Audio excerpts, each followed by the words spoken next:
It says we're live. Let me see.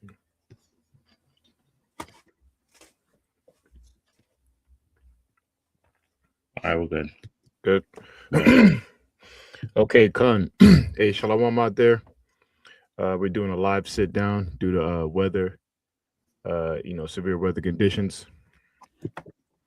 All GMS camps. Well, in New York, we're doing sit down. So through the spirit. So first off, we'd like to say, Kal Halal Yahweh Bahashim Yeah, Yahweh Shai Bahashim Rahwak Wadash. Hakudash. Thawada Thawada Yahweh for giving us Yahweh Shai. Double honors to the apostles of GMS who have the 100% spirit of Yahweh Bahashim Yahushua in them.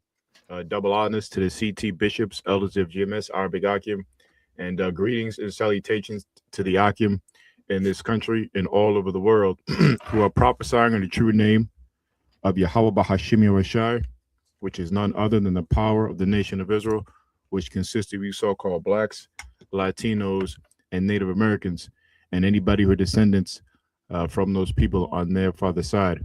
Shalom to those who are scattered abroad. Here we are. All right, we started off saying, indoor camp sit down. We're gonna call this through the spirit, Jeremiah 28 verse 8 in the scriptures, and calling it the Department of War. All right, and being with the latest news today. Today's with the third day of 2026, right? The year that Apostle Tahar coined the year of what apostates, agents, and sellouts, right? And only 3 days in, we have so much stuff happening in this state of the world right now as far as current events. One of the main things is that America just today on the 3rd, 2026, just attacked Venezuela, and supposedly, allegedly, they have the Venezuelan what's his name, Murillo, I forget, Maduro.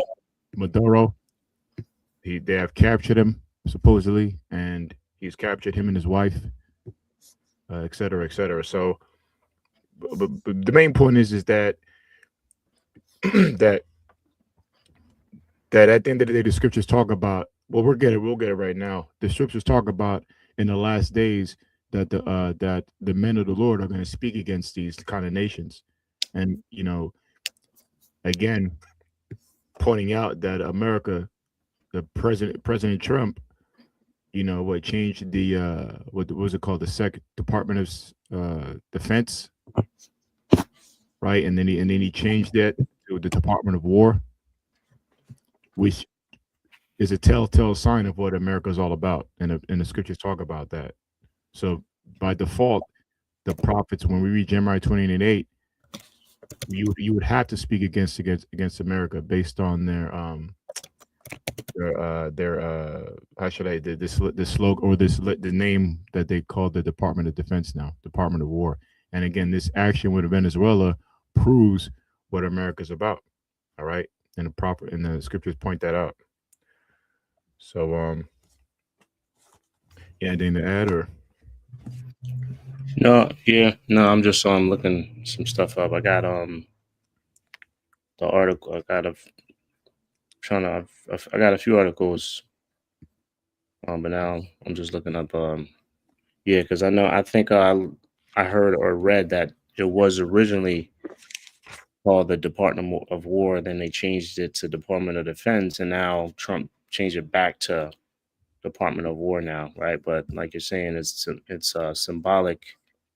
It's very symbolic, and it's a sign of their mentality, right? They're all about war, and that's the times we're in. And I got Jeremiah 28 if you want that. Okay. Yep. We could start reading that. And by the way, Shalom, and well, someone who's ever watching on the comment board. Okay, you go ahead, Publisher. All right. So this is Jeremiah 28:8. It says, the prophets that have been before me and before thee of old prophesied against many countries and against great kingdoms of war and of evil and of pestilence. Yeah, so in a nutshell, if the Most High Yahweh Shemai Shai is only dealing with his people, the nation of Israel, and is only going to set up his people, as the prophecy states, his people, his nation to rule forever through his name and his son's name, right? As a nation ruling on earth. And the scriptures talk about the Most High's people, starting with our Lord. He's the king of our people and the king of all kings, that he's going to rule on earth forever, for eternity. So by default, that means that any other nation ruling before that time, they would not last. All right. So no matter what nation set up, right, whether it be America, Babylon, what other kingdoms, the Egyptians, all right, Sodom and Gomorrah, right, all these nations had their time to rule and to rule, right, but they all failed. We're at the last rulership in America, right? So it's gonna fall. Okay. So just to bring that out again, it says when the prophets were sent by the Most High, they were sent to even the Most High's own people, right? Because we had wicked kings and judges, and the Most High sent prophets out to our people to let them know that, look, because you have sinned against me, you will be seized, you will be taken into war. You'll be be in captivity on these other nations, like the Babylonians and the Medes. But it also goes to the other nations, right? If the other nations think they're next in line to rule, and they think they're gonna continue forever, the prophets would send out. The Most High would send out the prophets to condemn those nations. You know, and really, a lot of these nations, they always had Israel in captivity. So not only did the Most High curse out his people and tell them you're going into captivity, in the Babylonians or the Egyptians, whoever, right, or the Assyrians, at the same time, the Most High was cursing out the other nations, like, you're not going to rule either. You're going down. And it's no different from this time. The Most High is sending out his prophets to curse out his own people, the 2/3. You're going down. You're not going to be, as the prophecy states, the 2/3 of Israel will die on this side and come back after the kingdom is built, after 1,000 years, as the scriptures say. And also, Babylon the Great, hence America, Mystery Babylon, which is America, you're going down, all right? And you're the last kingdom to rule, okay? So again, Slaki. Yeah. Jeremiah 28:8, it says, the prophets that have been before me and before thee of old prophesied both against many countries and against great kingdoms of war and of evil and of pestilence. And again, like Elder Niles was bringing out, that's what the MO of America is. They're all about war, okay? And the Department of War, like, is just it says it all right there, okay? It's not a department of getting people together or department of prosperity. It's a Department of War, right? And again, with the latest news, them supposedly capturing the I'm sorry, I can't Medito, sorry, Maduro and his wife, and the back and forth with Venezuela, right? This proves what they are, about war. And we always bring out too that America has, well, yeah, we're in the 250th year as of this year, as of 3 days into 2026. This is the 250th year of America's establishment, right?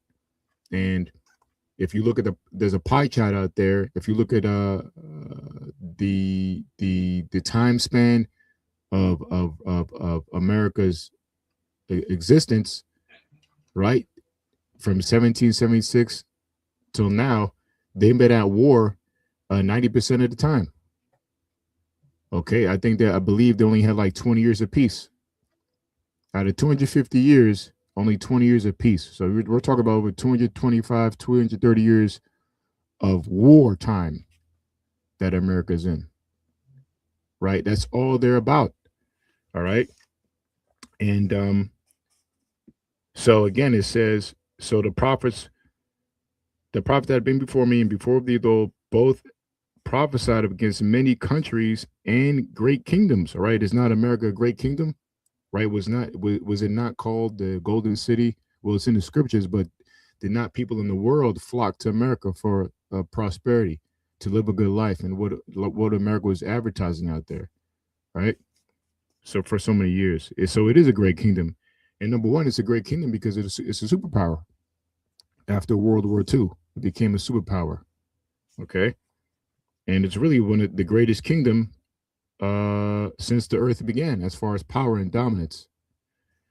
It says of war, right? And we just proved that. And of evil, of course, evil even means basically bad times, and that's all America does is spread bad times because the number one outcome of war is bad times. When your city gets decimated, your country gets decimated. You know, your where you live, your villages are getting pummeled by bombs, right? Those are very bad times. Okay, and of pestilence. Okay. Um.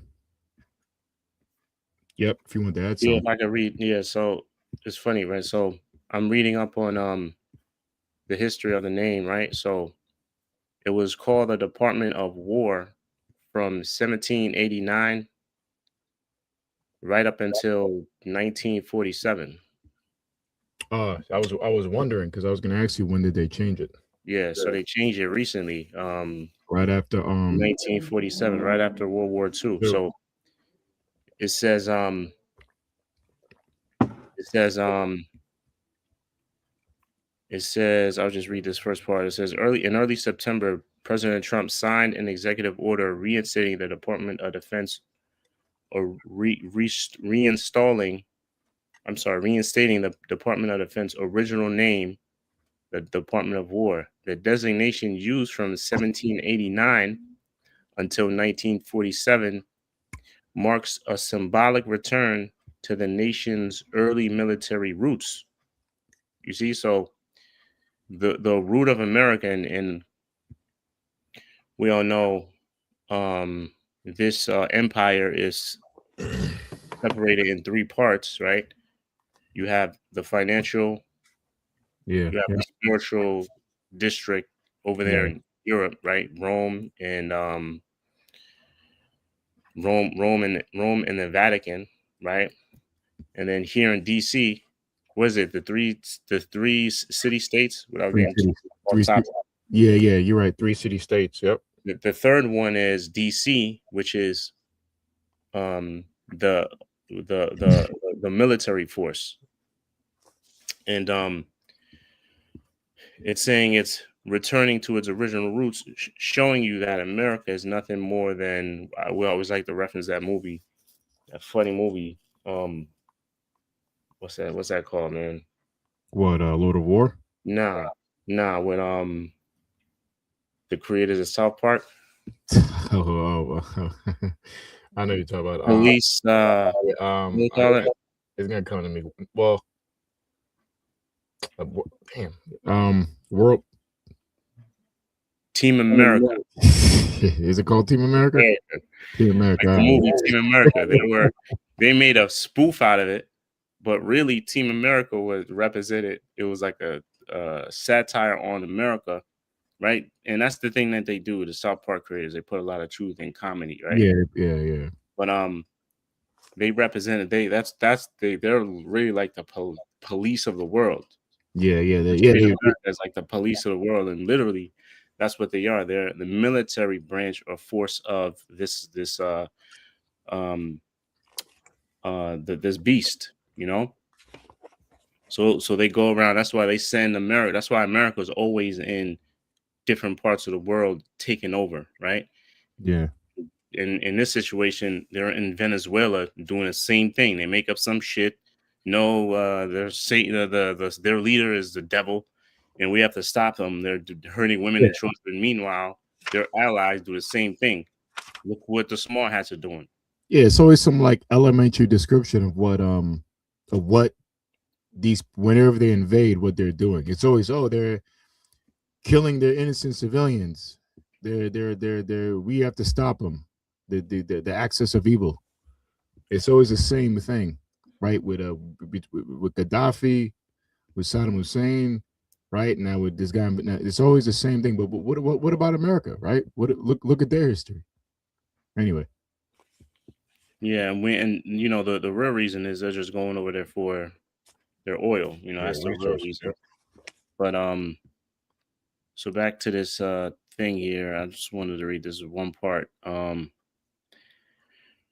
It says, yeah, this is it says, and this is a Hexeth. I forgot his position. I think he's like the Secretary of war Defense. general.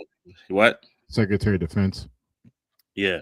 He said, yeah, we're restoring the department to the tradition of Henry Knox, George Washington, and the founding era, built to fight and win America's wars when called upon, right? So that's their mentality. Their mentality is going out and winning wars, right?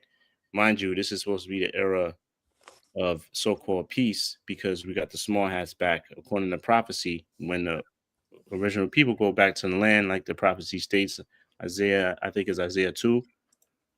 Mhm.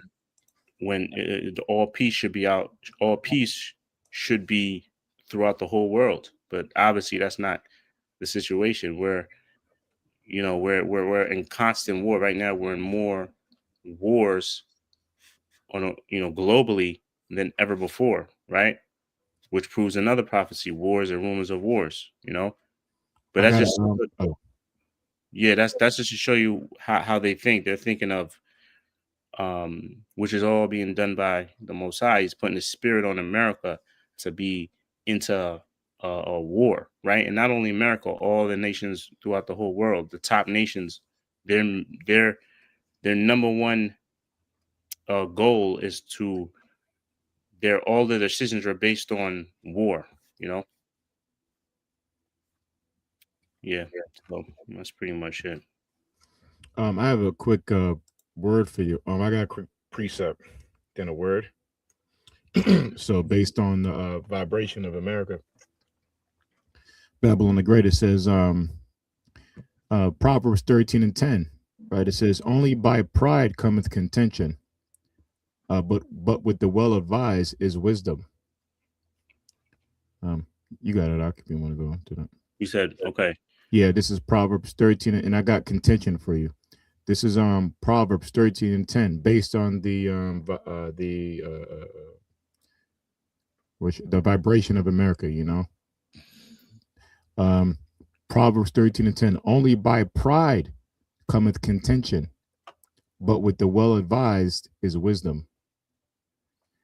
Right. Yep. Right. So only by pride cometh contention, meaning I guess America is prideful right now. I guess, but America is very prideful. And somebody usually that has that much pride, they're usually in a lot of contention or a lot of fights, Yeah. a lot of Exactly. quarrels, right? Yeah. Yeah. I got a word for you. This is contention in the Hebrew, Lashon, the ancient Paleo Hebrew. It's matazah, which means contention, strife, debate.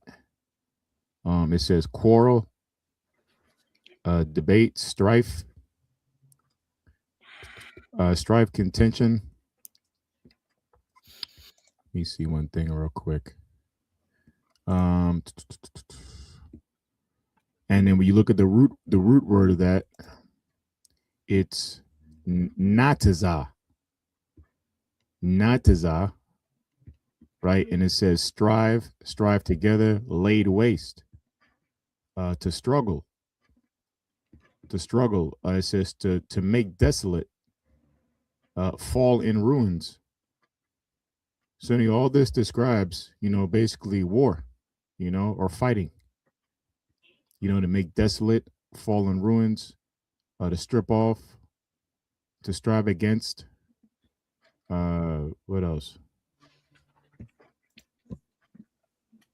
It says, to seize anyone by the locks, or to seize one another by the hair, to quarrel, to strive, contend, to strive. Yeah. So anyway, that all describes America's mo there's another better word for that, but what they're about, all they do is strive with most nations. If you're going to war, if you're in rulership for 250 years, and 230 years of your rulership, you're at war. That's what you are. All right, you have pride to be at odds with so many people, or to be at odds or strive against so many people, so many nations like that. Okay, which is not a good thing. I mean, in Israel, and the number one government, which the world's going to see, the only government which is going to be forever. The Most High didn't set up in the commandments the Department of War, the Department of Defense. There was no department called that. You just had soldiers and you had kings, and you had their army, a military. You did have positions like the general and stuff like that, but you didn't set up a sector of your government to fight. Anyway.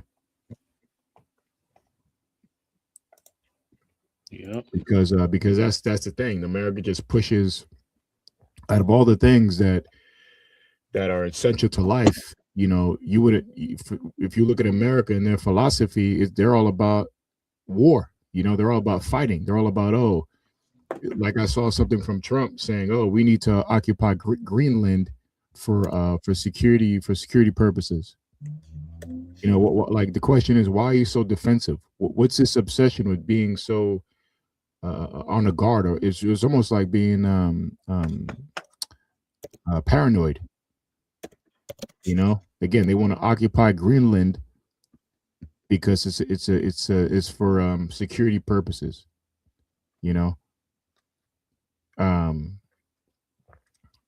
Just last week they just bombed Nigeria. People in Nigeria. What the hell Nigeria is doing to anybody? Oh, they have terrorists there, and they're harming little children and things of that nature, just making up things. Well, we're not going to say making up things, but it's always the same MO. But here it is. That's called a hypocrite, because America has the most. First of all, look what you did to the so-called blacks. Look what you did to the children of Israel. Right? You have the worst record in history, right? And the whole world knows about of how this America was built. It was built on the rape, robbery, and murder of the so-called blacks and the Native Americans. And as the Lord is revealing onto the world, it's really the children of Israel. And you have the ugliest history out of all the nations in the world. And you're still doing hypocrisies. I mean, you're still doing atrocities to this day, to the people of your own citizens, but mostly to the nation of Israel, the so-called blacks, Latinos, and Americans. It's called a psychological war. Yeah, I got a precept for you. Yeah. This is Proverbs 27:20. It says, "Hell and destruction are never full, so the eyes of man are never satisfied." Right? Yeah. Mm-hmm.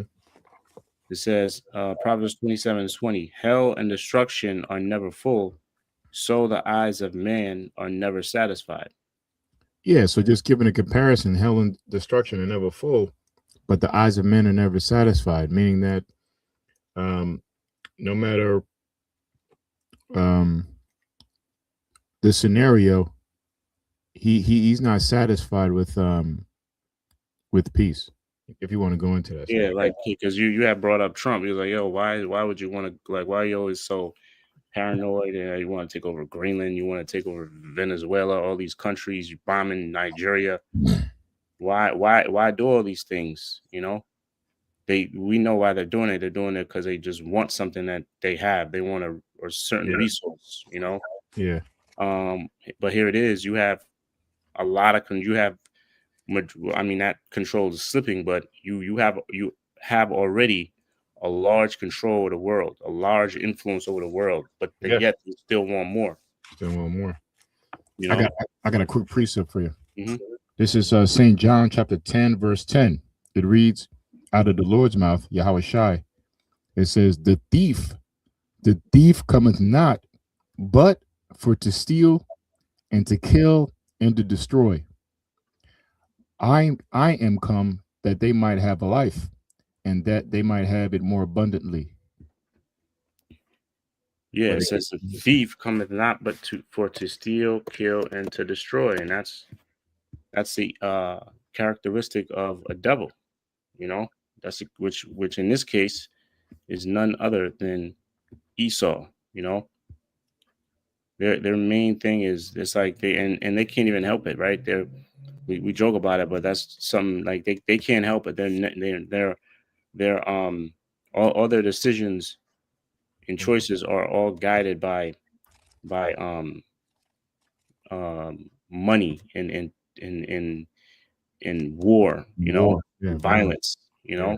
and taking something and how can I get what I want from this person or this nation without having to fairly pay for it, you I know? got a precept because that remind me that's really and that proves his I don't know loss of words, but it's his whole vibration is a better word for that. His whole aura proves that this man is the nation of Edom.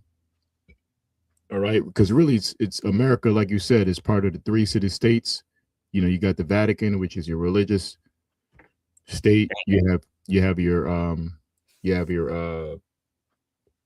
financial district, which is the in London, which is the central bank of London, your financial district, and then you have your war district, like you said, the District of Columbia, America. But really, who controls these three city states? It's the elites, all right, the international bankers, all right, because another thing about war, they call it bankers' wars, right? There's many quotes out there from the elites, namely like the Rothschilds, Rockefellers, Oppenheimers. They say no war is commissioned unless they signed off on it. All right.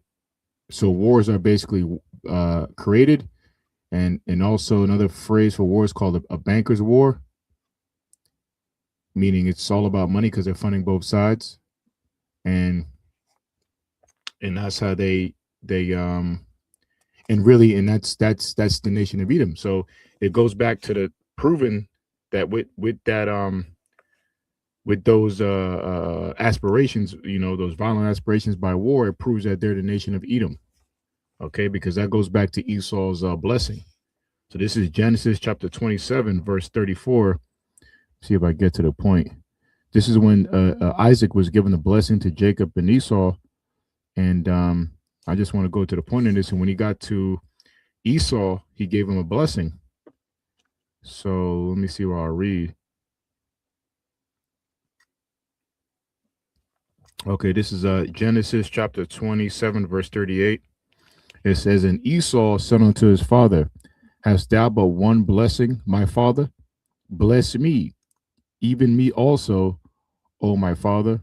And Esau lifted up his voice and wept. And Isaac his father answered and said unto him, Behold, thy dwelling shall be the fatness of the earth, and of the dew of heaven from above.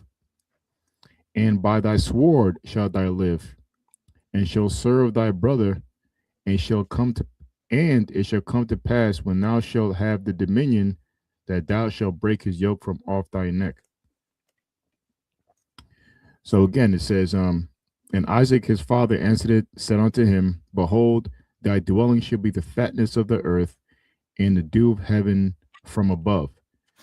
Again, this is the blessing of Esau, the father of the Edomites. Okay, we can prove that in real quick in Genesis 36, verse 1, right? For edification, right? Genesis 36, verse 1. It says, Now these are the generations of Esau, who is Edom. Who is Edom? Now, when you go down to verse, yeah, well, that was a point. There's another point. It says,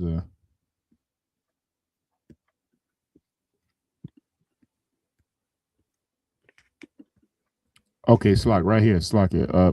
Genesis chapter 36, verse 8, it says, Thus dwelt Esau, right? We know in the Hebrew it's Joshua, which means wasted away is he. What's wasted away is his melanin, his pigmentation, meaning no color. So that's what you have today. What you call leprosy or clean leopard. That's what these Rothschilds are. Blonde hair, blue eyes. Esau. So it says, thus dwelt Esau in Mount Seir. Right. If you go to Mount Seir, if you look at the pictures, the development of these buildings or these cities that are carved out of rocks, not only are they red, like red kind of dirt or earth terrain, but they replicate the buildings today, like Rome, the certain pillars, things in that nature, proving that that's them, that's their spirit. So anyway, it says, thus dwelt Esau in Mount Seir. Esau is Edom. Okay, and these are the generations of Esau, the father of the Edomites in Mount Seir. Right, so just proving that Esau is Edom. All right, which are the Rothschilds and Rockefellers today, the international bankers. So when we go back to Genesis 27 and 38, it says again, wait, what was that, 38? I'll go back. Fatness of 39, right? of heaven. What? Yeah, 39. 39, right? It's like, so it says, and Isaac, his father, answered his son unto him, behold, thy dwelling should be the fatness of the earth and the dew of heaven from above. Right? Meaning basically fatness means, having the whole, Oh, I got it. I was just looking at that. Okay, benefiting. I think it goes back to oil too, Charles. But yeah, the definition is fatness, fat piece, fertile place, there you go. Okay, there you go. richly prepared food. Then it says oil. Yeah, and then it says fertile spots or places. So it's like the best places on earth, yeah. So yeah, basically like the most what's another good word? You said fertile, right? Meaning reaping all the benefits of power of the world, power, or reaping the benefits of the earth. Mm-hmm. Right. So like you're going into Esau's. America is going into countries that's claiming that they're, the big bad boogeyman. We need to go in there and save you people, right? So we're taking this wicked leader from you and we're going to save you. But really, like you said, through the spirit, they're really out there to take their resources, man. And like the Lord said, we just read, right, in St. John, the thief cometh not, right? So the Lord gave you a description of what the thief is. What do? They come not but to steal, kill, and to destroy. And that's all America does, right? That's their MO. The 250 years, all they've been doing is killing, stealing, and destroying. So all these wars really go into really stealing people's resources, and it's funded overall really by the elite banking families. And they claim their dominance not by diplomacy, not by talking, by lying, stealing, and killing and going to war. All right, they go to war to dominate, man, or just killing you, taking those leaders out. And that proving that he's the nation of Edom, that he's the descendants of Esau, because that was actually the blessing that he got, right?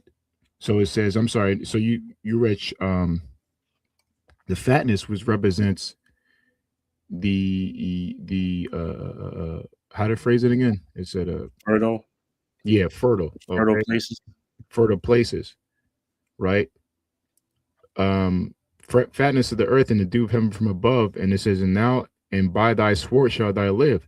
So how did they get this dominance? How they reaping all the benefits? How they reaping all the fertile benefits?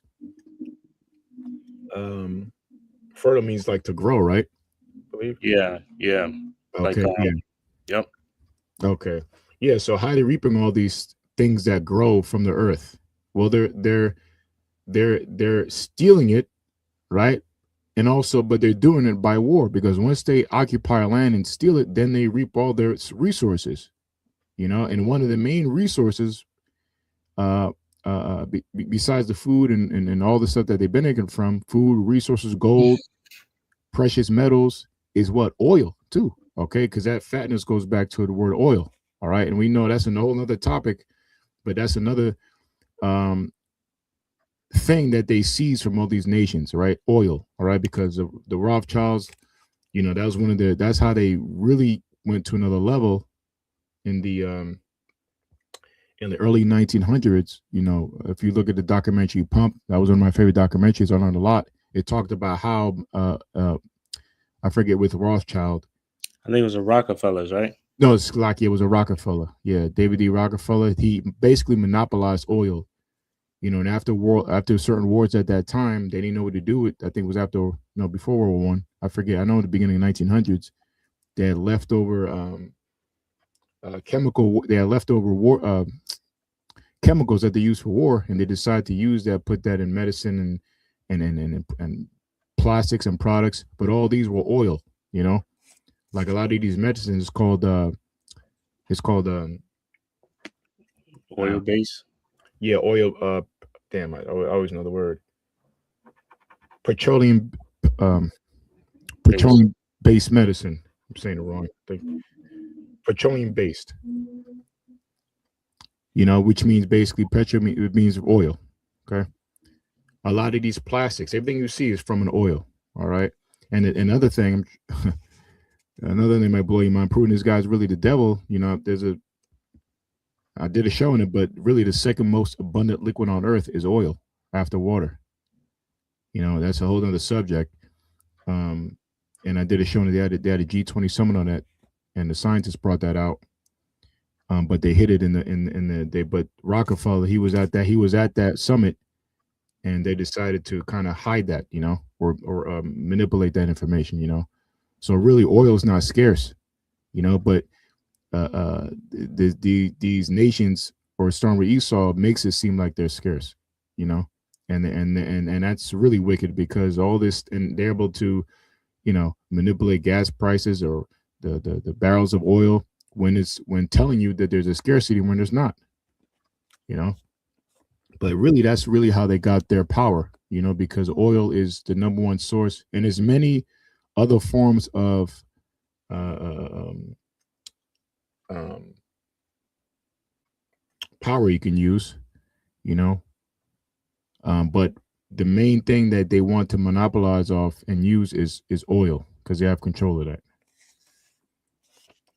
Okay, so again it says, and Isaac his father answered his son unto him, behold, thy dwelling shall be the fatness of the earth, and the dew of heaven from above, and by thy sword shalt thou live, and shall serve thy brother. And it shall come to pass, when thou shalt have the dominion, thou shalt break his yoke from off thy neck. So that was a point to say that right there. Verse 40 says, and by the sword shalt thou live. All right. And again, going back to America, but really America is really controlled by the elite backing families. And these wars are called bankruptcy wars. They kill to get their power. All right. And a lot of the main resources they go into is let alone gold and all this other stuff, is oil. That's they got their dominance. Yeah, they kill, they get their power. They lie to get their power. They steal, they get their power. I was reading, you had brought out John 10:10, right? Yeah. Yep. I looked up the word for thief,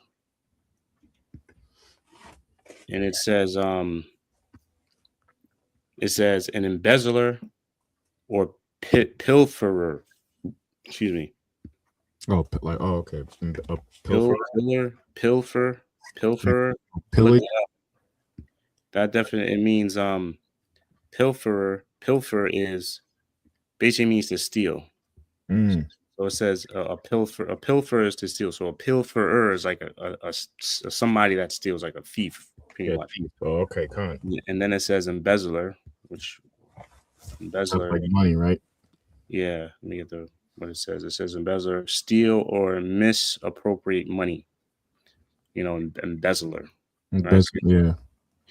But also it says under thief, it says the name is transferred to false teachers who do not care to instruct men, but abuse their confidence for their own gain.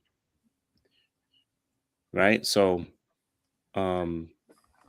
it was originally for false teachers, but that applies to Esau, right? Because he's somebody that instructs the whole world, with his philosophy, with his schooling.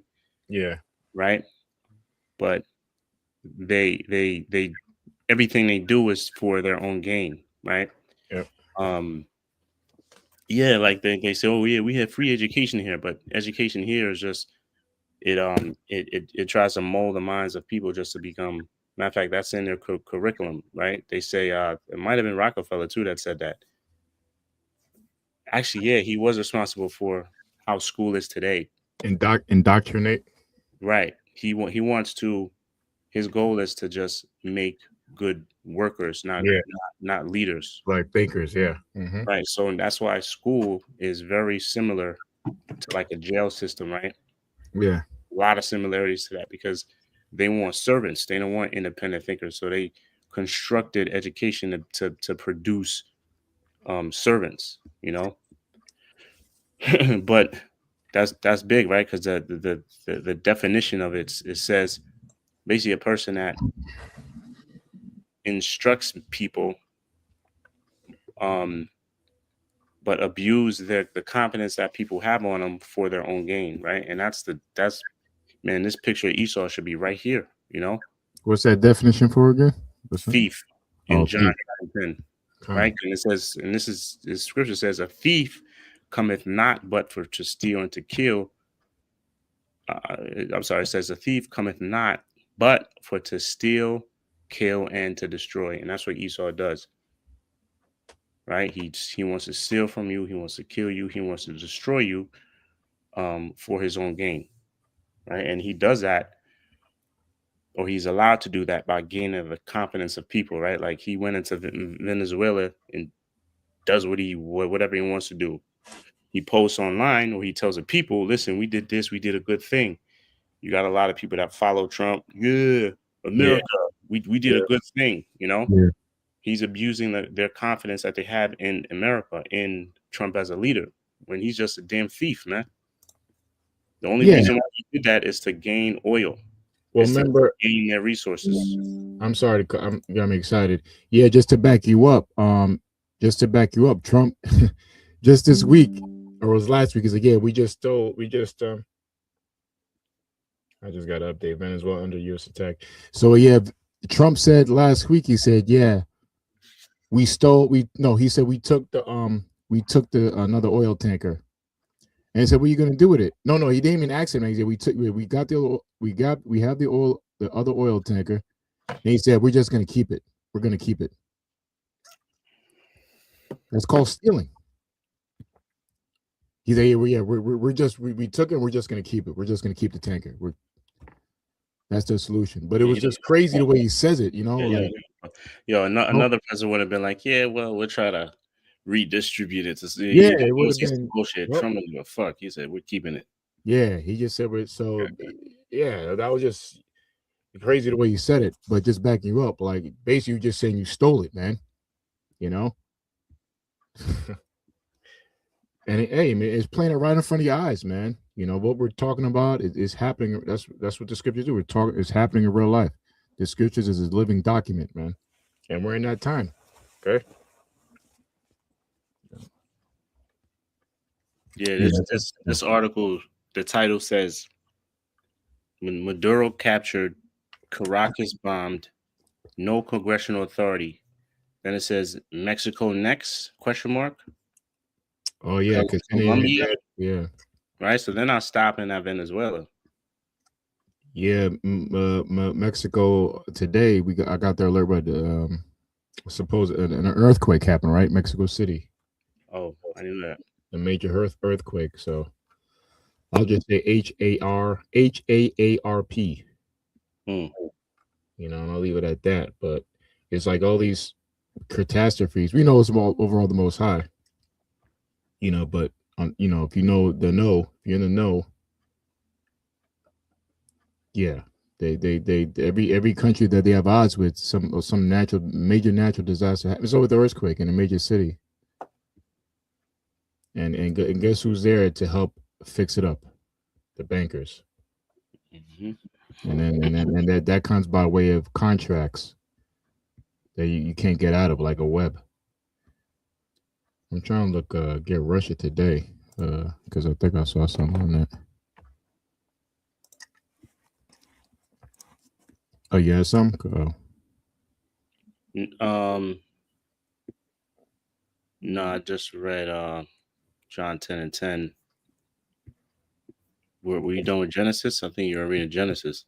Yeah, I was done with that. I was just proving that basically all the attributes of America and really the international bankers today, right? Because we like you were pointing out, there's 3 city-states. All these 3 city-states are controlled by the international bankers. So it's the international bankers, right, who make these wars, right? That's what's called bankers' wars. So by that fact, right, it links to the prophecies of who this man is. Okay. He has gained dominance, right? Job 90:24. The earth is given to the hand of the wicked by killing, robbing, stealing.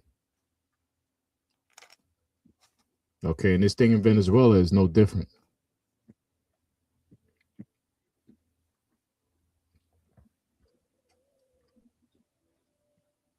Damn. I guess I could go back to. I was just looking at some articles. So I'll go back to it. But I got some other precepts here. Just more contentious because then we can go to the next verse of Jeremiah. That next verse in Jeremiah is good too. But I got a little more contention. Let me see. I got one. and the Lord's gonna do this. It says Proverbs 22 and 10. It says, cast out the scorner, and contention shall go out. Yea, strife and reproach shall cease. And that's what the Most High is going to do through his son Yahushai when he claims his world and his people, you know. And near the Lord willing is this year, or very soon, we know it's this year. But that's what's going to do. We got to cast out the scorner. All right, let me look up scorner. Scorner is Laya I. I don't know if I'm saying that right. No, that's not Laya I.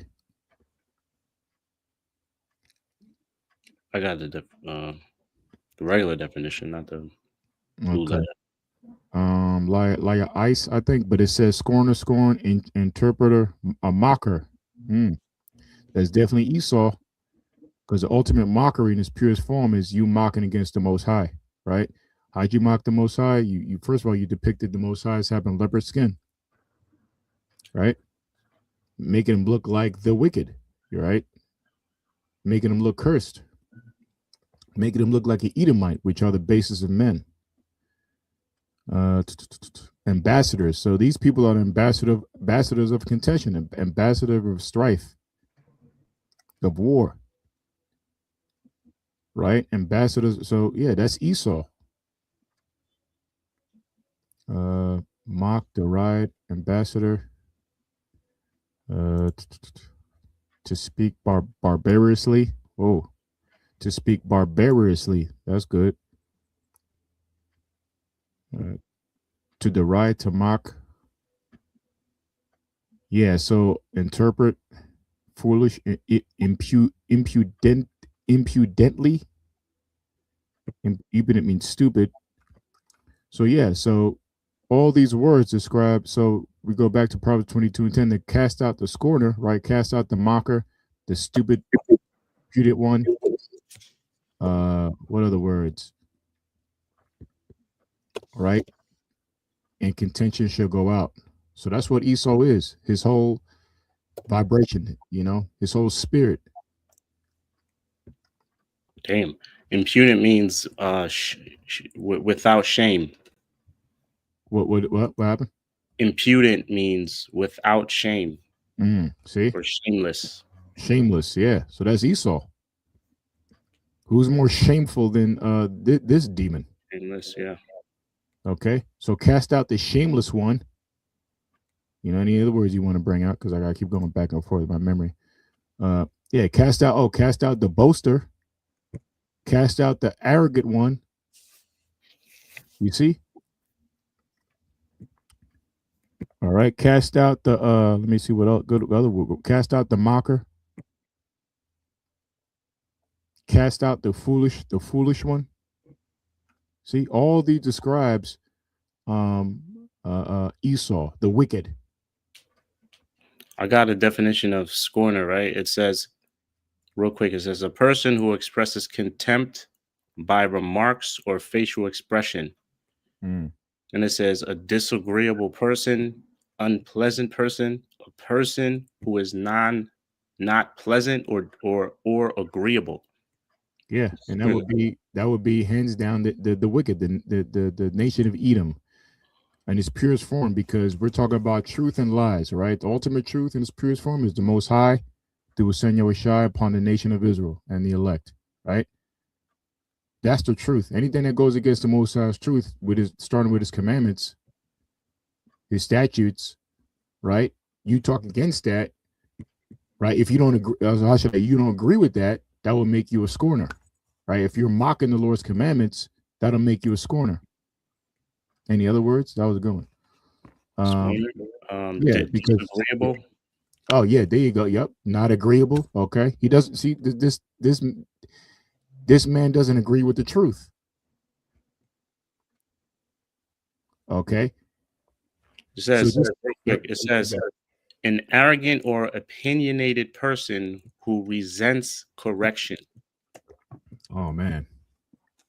despises authority, Mm. or shows contempt for those trying to teach or warn him. Man, that's Mm. I A think lot. of Wisdom of Solomon, second chapter. no Uh, in Genesis, mm. Cain and Abel, Oh yeah, Khan. Yep. right? Yep. He resented Abel for his righteous offerings. Righteous offerings. Yeah. And then when he got corrected after he killed his brother, well, what Yeah. did he say? It wasn't me, Yeah. you know? Yeah. Am I my brother's keeper? You know, little Yeah, demon. yeah. Yeah, Yep. little demon man. Yeah. Yep. Yeah, man. So that's your part. You know, like you always say now, that's why it's good to look up these words, man. You know. Yeah. So that describes Esau, man, to the T. Lies of Okay? authority. Yeah, come on, man. That's another perfect. That's really the perfect one. Despising authority, because who's the ultimate authority? Yahweh. Okay, the Most High through His Son Yahushua. That's the authority. All right, and the prophets are bringing out the authority of the Lord. And this damn devil, he's going against the authority, right? He's going against this truth. So we got to get the Most High is going to get this damn devil out. So if I read that scripture one more again, it says Proverbs 22:10, cast out the scorner, cast out the mocker, cast out the impudent one. What other? I can't remember all the names. I got, cast out the stupid one, the impudent. What was the one you just said though? You had a word. Disagreeable. Oh, okay, that's better. Yeah, cast out cast out the disagreeable one, and contention shall go out, right? Yea, strife and reproach shall cease. And you know what? That rhetoric, rhetoric is happening all over the world. Everybody in the world saying, you know what? It's the so-called white man that's the problem. The nation of Edom. It's the Edomites that's the problem. And furthermore, it's America that's the problem. Really, right? Because all these nations, the BRICS is an example of that. Well, Esau's a part of that too with Russia and these nations. But the main part is they're identifying America as a problem, right? And they disagree with every nation for the most part. They disagree with their own allies. You know, the EU, they're going back and forth, right? You know, so the whole world seeing, and especially in 2026 is just going to amplify. The Most High is going to amplify it, man. Whatever 2025 was, the Lord's going to amplify it in 2026. And I believe my personal opinion, my lowly opinion, I believe Revelation 17 and 16 really started on a higher level. I mean, it's always been there, but they deal with America because of the business, because of the get back, you know. But I think the disdain for America hit the top when JD Vance went over there and is it music Germany or something, or music, I forget the town. In February 14th, 2025. February 14th, 2025, almost a year from now. He went over there and insulted the EU, the European Union. He said, You have terrorists within. You don't give your people freedom of speech. It's not other countries that's a problem. You're the problem. He insulted these nations to their face, and it was their own allies. And after that, it's been a really tough year, or the eyes of America as far as the nations has just gotten worse. And now the trend that's been happening the past. I read an article. I didn't know it was that long, but the past 3 decades, nations have been dropping a dollar. But especially past 10, then past 5, and as of late, right, with the BRICS signing in new other nations, right? I think 27 to 40 nations signing up, right? Saudi Arabia, Turkey, right? Signing with the BRICS, they're denouncing the dollar. Oh, China, India. I think was it China or India just invested, bought the biggest purchase of gold in a month to Russia. I think it was India or China, either one. Yeah, probably India, but both of them are real close. They're getting close with China, with Russia. Yeah, as far as business, so all these nations are looking towards Russia to do business with, not America. Okay, and we brought out in the show, we learned on the show together that the BRICS nations, with all their countries combined, they accumulate, I think, 80% of the GDP, the global domestic product. Well, yeah, the water. That's better. They oil. Yeah, money. They equate to a lot of money too, but they got a lot of oil. Right? Like 80% of the world's oil or power of it or something like that. Yeah, or production. Yeah. Well, that's their enemies, right? You can go to their you started to talk about the allies with Europe, but even their allies, America's allies, Canada and a few other countries, ever since Trump got into office, they view America as unstable, right? So they're losing confidence in America. Yeah. Just to back you up, you just made me think. That's why Trump came up with the stable coin. Because the dollar fluctuates up so much, it's not stable, like you said. They had to come up with something called a stable coin, a digital money. Mm-hmm. Right. So no matter what happens to the dollar, okay, we'll make a law just stay stable around this area, which is still fraudulent, still not real. Just another hack in the system. No matter what you do, the dollar, the value is going down, and everybody's running away from America's because, like you said, they're not the world's free. They're not stable, and it's a trap. Their money. It really comes with extra, things. Yep. Basically, the world's figuring out they're the devil, man. So again, Revelation 17 and 16. All these shall hate the whore. That's talking about America's own people. So get ready for 2026. That trend to continue. You have anything, or was I reading? I think it's called Munich. Munich. Germany. Yeah, I think Munich. Let me just double check. Munich. Yeah, Munich speech. Where is Munich? Yeah, I'll never forget that day. Munich. Where is Munich? Is it? I think it's Germany. It is Germany? Okay. Trying to double check.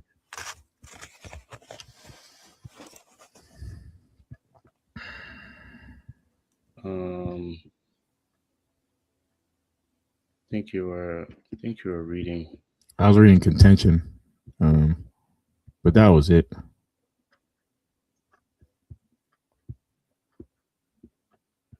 So we could go back to Jeremiah 28 and 8. The next verse was good too. Unless you had some. Nah. All right, so I'll read 8 again and then go to 9. Yeah. says Jeremiah 28:8, it says, the prophets that have been before me and before thee of old prophesied both against many countries, against great kingdoms, of war and of evil and of pestilence. Right? Then it says, verse 9, the prophet which prophesied of peace, when the word of the prophet shall come to pass, then shall the prophet be known that the Lord hath truly sent him. Yeah. If you want to go in on that, you got it. Yeah. So, right. So peace isn't going to come until the kingdom, because we know where, once we get close to the Lord's return, it's going to be all out chaos throughout the world. And that chaos is not going to end until the Lord comes and then destroys Esau and then and puts them in slavery. What's that? Psalms 147. I'll bind their kings and their princes.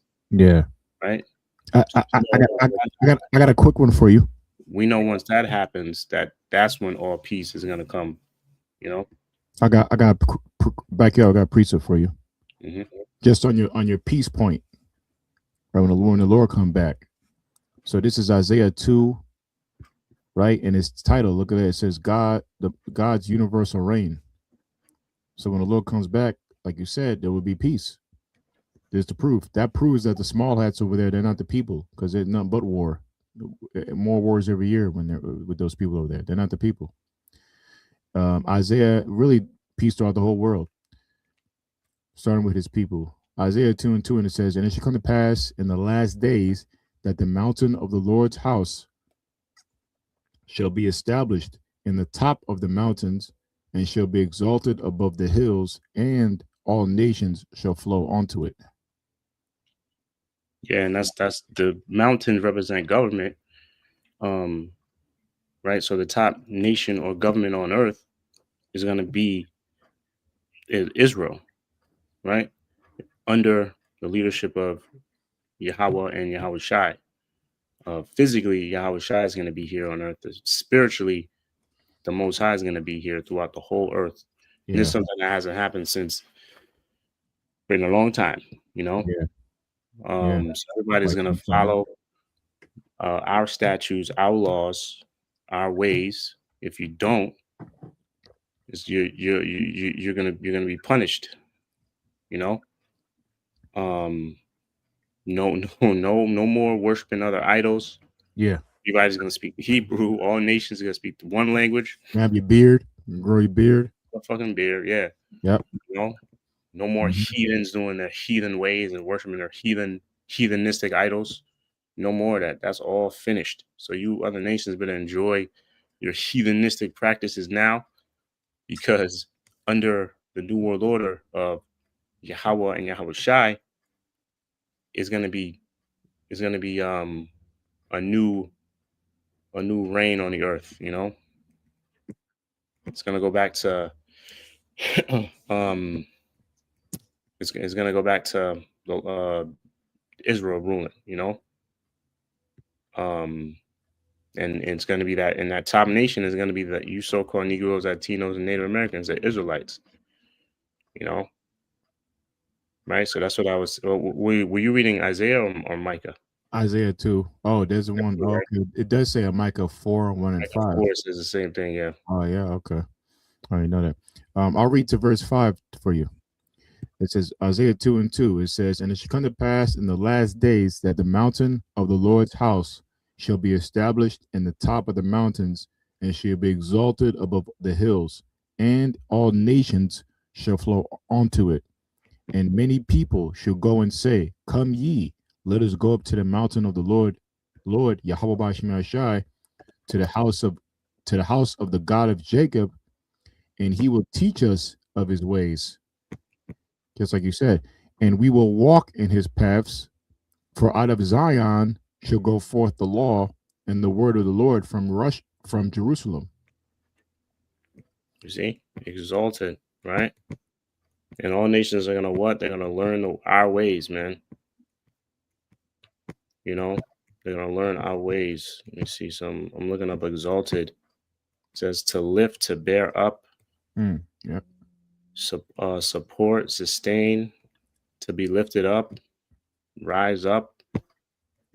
You see, and while I'm reading it, right, it says, "Come, let us go up to the mountain of the Lord, Yahweh Bashim Shai, to the house of the power of Jacob, and he will teach us of his ways, and we will walk in his paths." Right? For out of Zion should go forth the law, right, and the word of the Lord from Jerusalem. So my point is, right, it says that's what the nations are going to say. But what? So proving that those people who claim they're us or in the land of Israel, they're not the people, because not only is there's no peace, but nobody in the world is saying, "Yo, let's go learn about the small hats." Like nobody's rushing there to, nobody's wanting or fiending for them to teach them their ways. That's not happening at all. Really, most people in the world have disdain for the small hats. Mm-hmm. Okay. It's funny. That's yeah. proven to you who they are, because you go throughout their history, they always were hated, not hated upon, but hated on for how they were, right? They were always, shooed out of the area, or, they were always an outsider, an outcast, vagabond.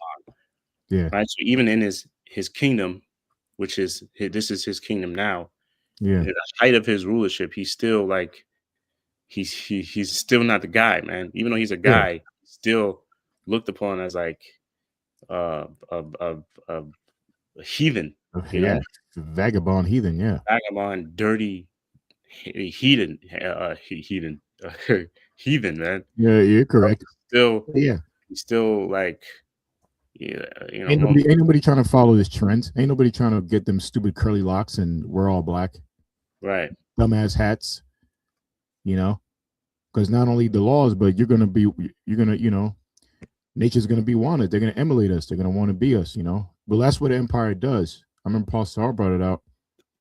Like just like New York, right? I mean, not New York, but like America is an example, right? America's suit power. All the other nations followed suit. Well, literally, I didn't mean the pun intended, but yeah, like China. How the hell did China get into wearing suits and ties now? Mm-hmm. And all these world leaders are wearing suits and ties because they were influenced by America. How did these other nations get their cities? Not only their dress and their style, what about their cities? It's modeled after the Empire State, New York. What about their language? The number one language for a while on earth, mandatory, was English. So the whole lifestyle is going to be modeled after Israel. You're going to speak Hebrew, like you said. You're going to wear proper attire, as the scriptures say, men and women. You're going to have beards, okay? Nobody's doing that to the people who claim to be the descendants of Abraham, Isaac, and Jacob. Nobody's trying to be them. Nobody's trying to walk in their paths, like the scripture we're reading here. It says, "For out of Zion shall go forth the law and the word of the Lord from Jerusalem." So, what law are they pushing out there? They're not teaching people their laws, or and vice versa. Nobody wants to learn their laws. Okay, you got these damn devils. They own the porn industry. Okay, they own the diamond district. Porn industry. That's not righteous. Yeah, all right. Wicked as hell, man, and they made that normal. So that's not according to the law of the Lord. Oh yeah, they did that. Yep, the same thing they did in Germany. Yeah, you always go into that. Republic. Yeah, you always go into that. Yep. They introduced sexual immorality as one of the ways that brought down the society, just like in Germany, and there was still a small sect of small hats that made majority of the decisions. They had certain positions that they were allowed to do that.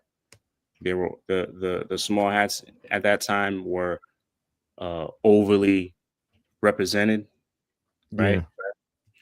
It's shit.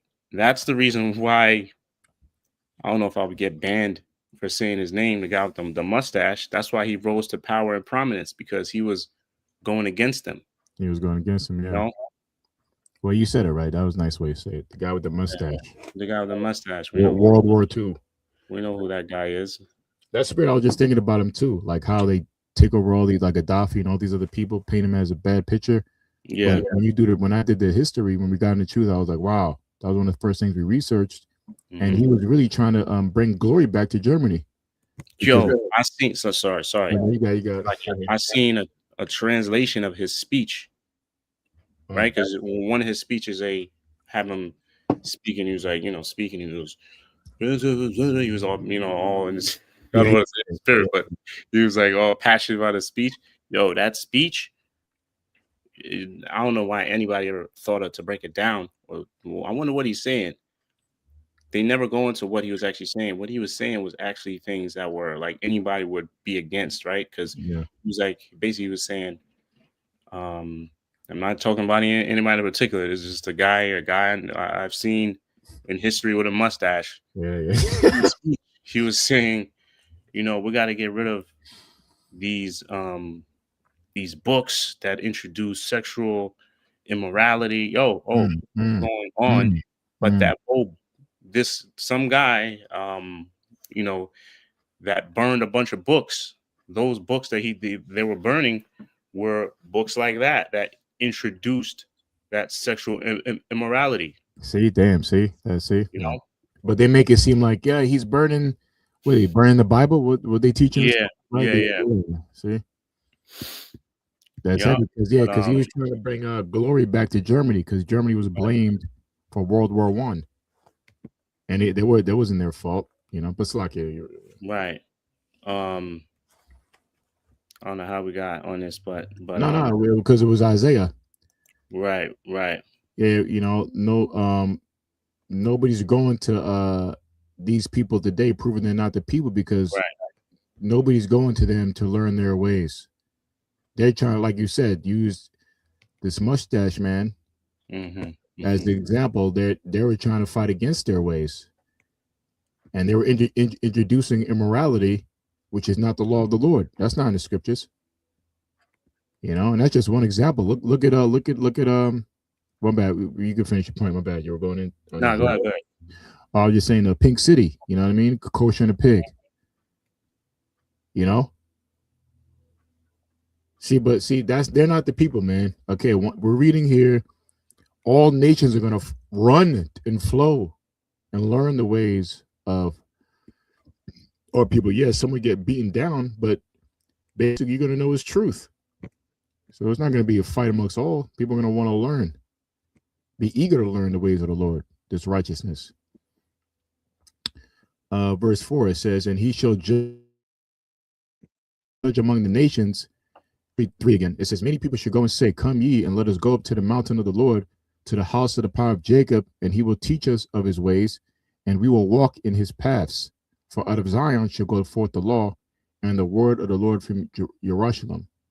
So nobody, again, like we're bringing out, nobody's proving that they're not the people, and we're reading prophecy. They're not. Nobody's running to be like these people, because the prophecy states nations will run to try to be like, get this knowledge of the Lord. The people of Israel. It says that's why we're proving going back to Jeremiah 20:9, like you're going into. That's the peace. That's what the Lord's going to bring, peace. These people do not bring peace. There's nothing but a war in that region and the world. It says, he shall judge among the nations and shall rebuke many people, and they shall beat their swords into plowshares and their spears into pruning hooks. Nation shall not, to your point, right? Nation shall not lift up sword against nation, neither shall they learn war anymore. Okay, so it says, the house, come ye and let us walk in the light of the Lord. So plain and simple, all right? Going back to Jeremiah 28:9, it says, nation shall not lift up a sword against a nation, neither shall they learn any war anymore. And that's all you have happening, especially after World War II. There's been constant wars, right? The Vietnam War. I mean, you had the Cold War. You had the wars in the Middle East, Afghanistan, Iraq. You know, you had the Contra Wars. You're right. You had South American wars. The wars in Africa. I forget what they're called. Guerrilla war, not guerrilla war. Congo, the Congo wars. Yeah, wars in the Philippines. You know. Mm-hmm. So this is back to Jeremiah 28:9. Unless you have something. No. This I'm says. trying to find a story of Balaam. Oh, okay. What was that? The donkey or something? Yeah, but basically, how they were like, the prophecy on damn, not Esau, but of Right, Amalek. I forget. Amalek, Slakia. Yeah, the prophecy of Amalek. I'll keep reading when you Yeah, find it. It says the prophet which prophesied of peace, like you're going into, Yahweh Shai is bringing that peace, man, and that's what the prophets are telling the world, right? When our Lord comes back, there's gonna be peace, right? But through war, though, the Lord's bringing a war too. It says the prophets which prophesieth of peace, when the word of the prophet shall come to pass, then shall the prophet be known that the Lord hath truly sent them. So, you know, and that's what's happening now gradually, but it's happening on a bigger level, man. You got a lot of these people, like podcasters, you know, a lot of popular podcasters are waking up and saying, you know what? Yeah, them the Israelites are right, man. Okay. And that's just that trend is going to continue. So just expect that. Look, at the end of the day, man, as we move closer to the Yahweh Shema Shai, the world's going to know. Everybody's going to know. Now, you got people fronting and hiding it, but things are just being unhideable, or you can't. What's a better way to say it? Undeniable. You know, you can't really argue against. Well, the small hats, right? Look at them. I mean, now you got laws, right? America. Like, let's use America as example, right? You got in America, they got freedom of speech, right? But now they're making laws in America that you can't speak against the small hats. You know, anti-Sem, which has another subject, because to be anti-Sem, that's not a word. It goes back to Shem, and there were 5 families out of Shem, and the so-called blacks and Latinos, we come from the line of Shem. All right, you got Moabites, so-called Chinese, they come from the line of Shem. The Arabs, all right, so it proves how dumb people are in the world. But anyway, the point is, they have laws written where you can say anything you want, but you just can't speak against small hats. Okay.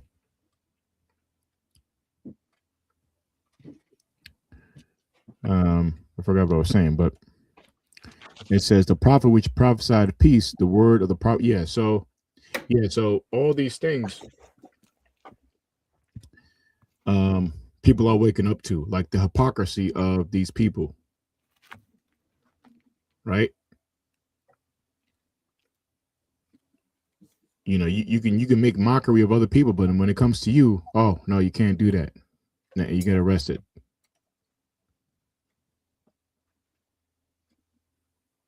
Okay, so that's going to continue to grow. You know, the people's awareness of a hypocritical nation, the nation of Edom, and starting with the Amalek.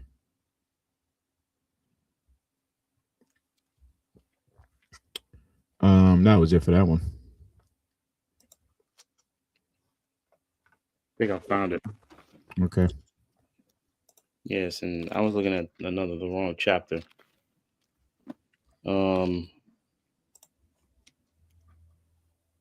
Yeah, so this is Numbers 24. Let me see where I should start.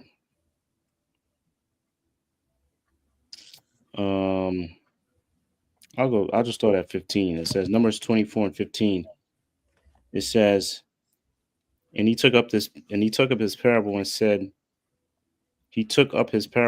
Balaam the son of Beor hath said, and the man whose eyes are open hath said, he hath said, He hath said, which heard the words of the Most High, and knew the knowledge of the Most High, which saw the vision of the Almighty, falling into a trance, but having his eyes open. I shall see him, but not now. I shall behold him, but not nigh. There shall come a star out of Jacob, and a scepter shall rise out of Israel, and shall smite the corners of Moab and destroy all the children of Sheth. But here's a point. Mhm. It says, and Edom shall be a possession. Seir also shall be a possession for his enemies, and Israel shall do valiantly. Right? And that goes into the prophecy of Jacob and Esau, right? Um, how he held the heel of how Jacob held the heel of Esau, right? Which is going into um, uh, uh, so-called Negroes, Latinos, and Native Americans through the power of Yahweh Shai taking over, taking out Esau out of power and taking over, you know. But that's not going to come until Yahweh Shai's here. Yeah. You see, Mhm. it says, right, and it says Edom shall be a possession, right? Just like Isaiah 14 chapter goes into how it says, and we Oh, shall possess our possessors, that's the right? spirit. I had that on deck right before you pull it up. Okay. I had that on deck. That's the spirit. And it says, out of Jacob shall come he that shall have dominion, and shall destroy him that remaineth in the city. Right? We know who that's talking about. Our big brother, right? Mhm. Then it says, and when he looked on Amalek, he took up his parable and said, Amalek was here's what I wanted. Amalek was the first of the nations, but his latter end shall be that he shall perish forever. You know? So this whole thing about the other nations making it and they're gonna be in the kingdom. What do Yeah. you What about Amalek then? yeah, what about I What guess about what about that prophecy? Yeah. yeah. Yeah. Con. Yeah, that was pretty much it. But Amalek, they're the most hated, man, out of all Edom, Yeah. out of all nations. They're the most hated for a very good reason. And that sparked that because we were going into a particular guy with a mustache in history, that hated him too. Who was another Edom, who was Amalek himself, Yeah. Yeah. you know? Mhm. That was it. I guess you had Isaiah. You want to read that or Yeah. I read it. I want. There was a point in 24, but while I'm looking at it, I was like, I might as well just start from one.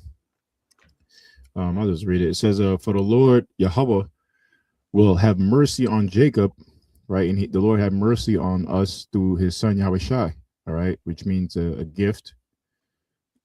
The Lord was a gift, right? Also means a soft spot, and it also means a pardon, right? So the Lord has pardoned us from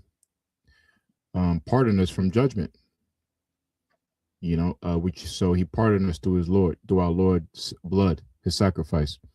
For the Lord will have mercy on Jacob, the 12 tribes of the nation of Israel, and will yet choose Israel, all right, Yarsha Allah, and set them in their own land, right? We like we just read in Isaiah 2, and Yahweh Shai is going to do that.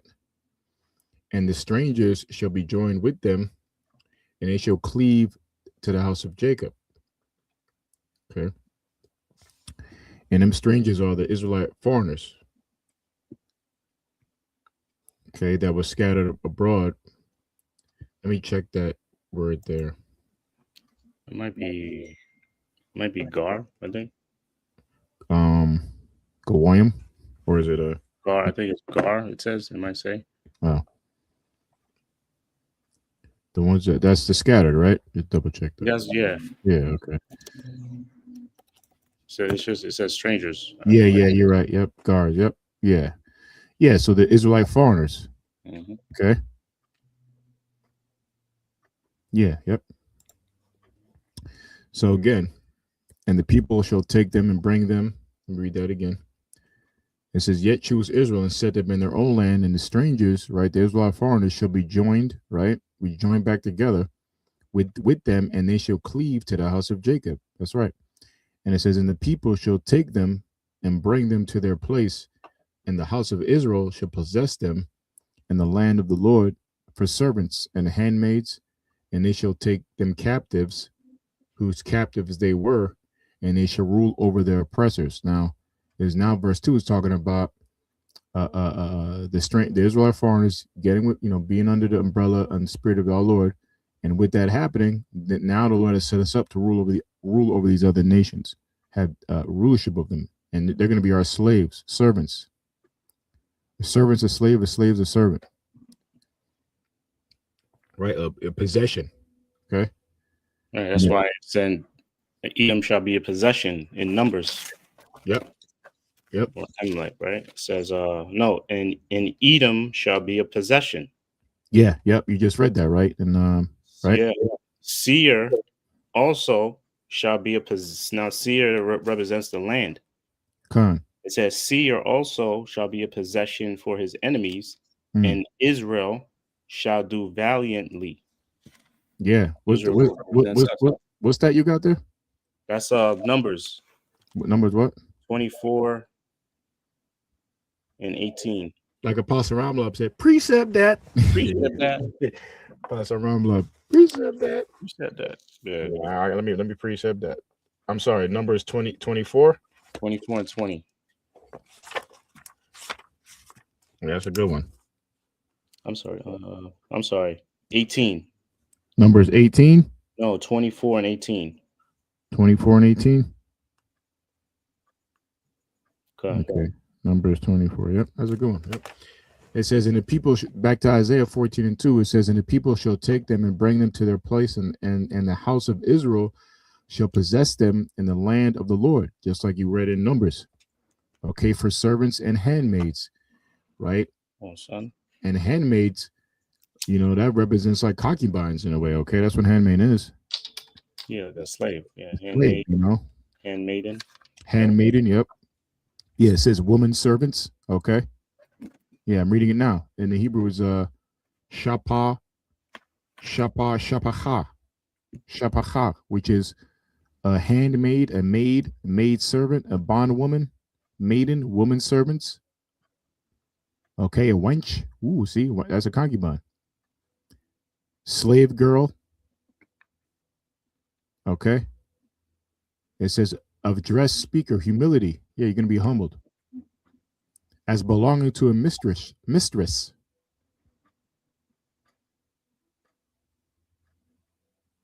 Okay, so we get the point on that. Just talk about all fashions of slavery, Okay. Servants and handmaids, and they shall take them captives, whose captives they were, and they shall rule over their oppressors. So again, that's telling. So the people that were held captives, let me read it again. And they shall take them captives, right? They're going to take those people in captivity, whose captives they were, meaning the same people that they're taking in captivity are the same people they were under their captivity as well. The Israel nation of Israel was under the other nation's captivity, but the roles gonna switch. That's what it's gonna be a role reversal, right? Take them captives, whose captives they were, and they shall rule over their oppressors. So right there. Okay, who is the most oppressed in world's history? The nation of Israel. See, but the latter end of Israel, we're going to rule over our oppressors because that's a prophecy. All right, is only justified. That's called justice. Okay, and this is the prophecy of our people. For Isaiah 14 and 3, it says, "And it shall come to pass in the day." You have something to say? You want to add or? Okay. Isaiah 14 and 3 says, "And it shall come to pass in the day that the Lord Yahweh shall give thee rest from thy sorrow, and from thy fear, and from the hard bondage wherein thou was made to serve." Again, who's made to serve hard bondage? All right, the nation of Israel. Okay, and under the famous ones was in the land of Egypt. We were going in the show recently That's what Egypt means. It literally references or translates to bondage, which really is a Mizraim, which is a hard straits or something like that, or difficult straits.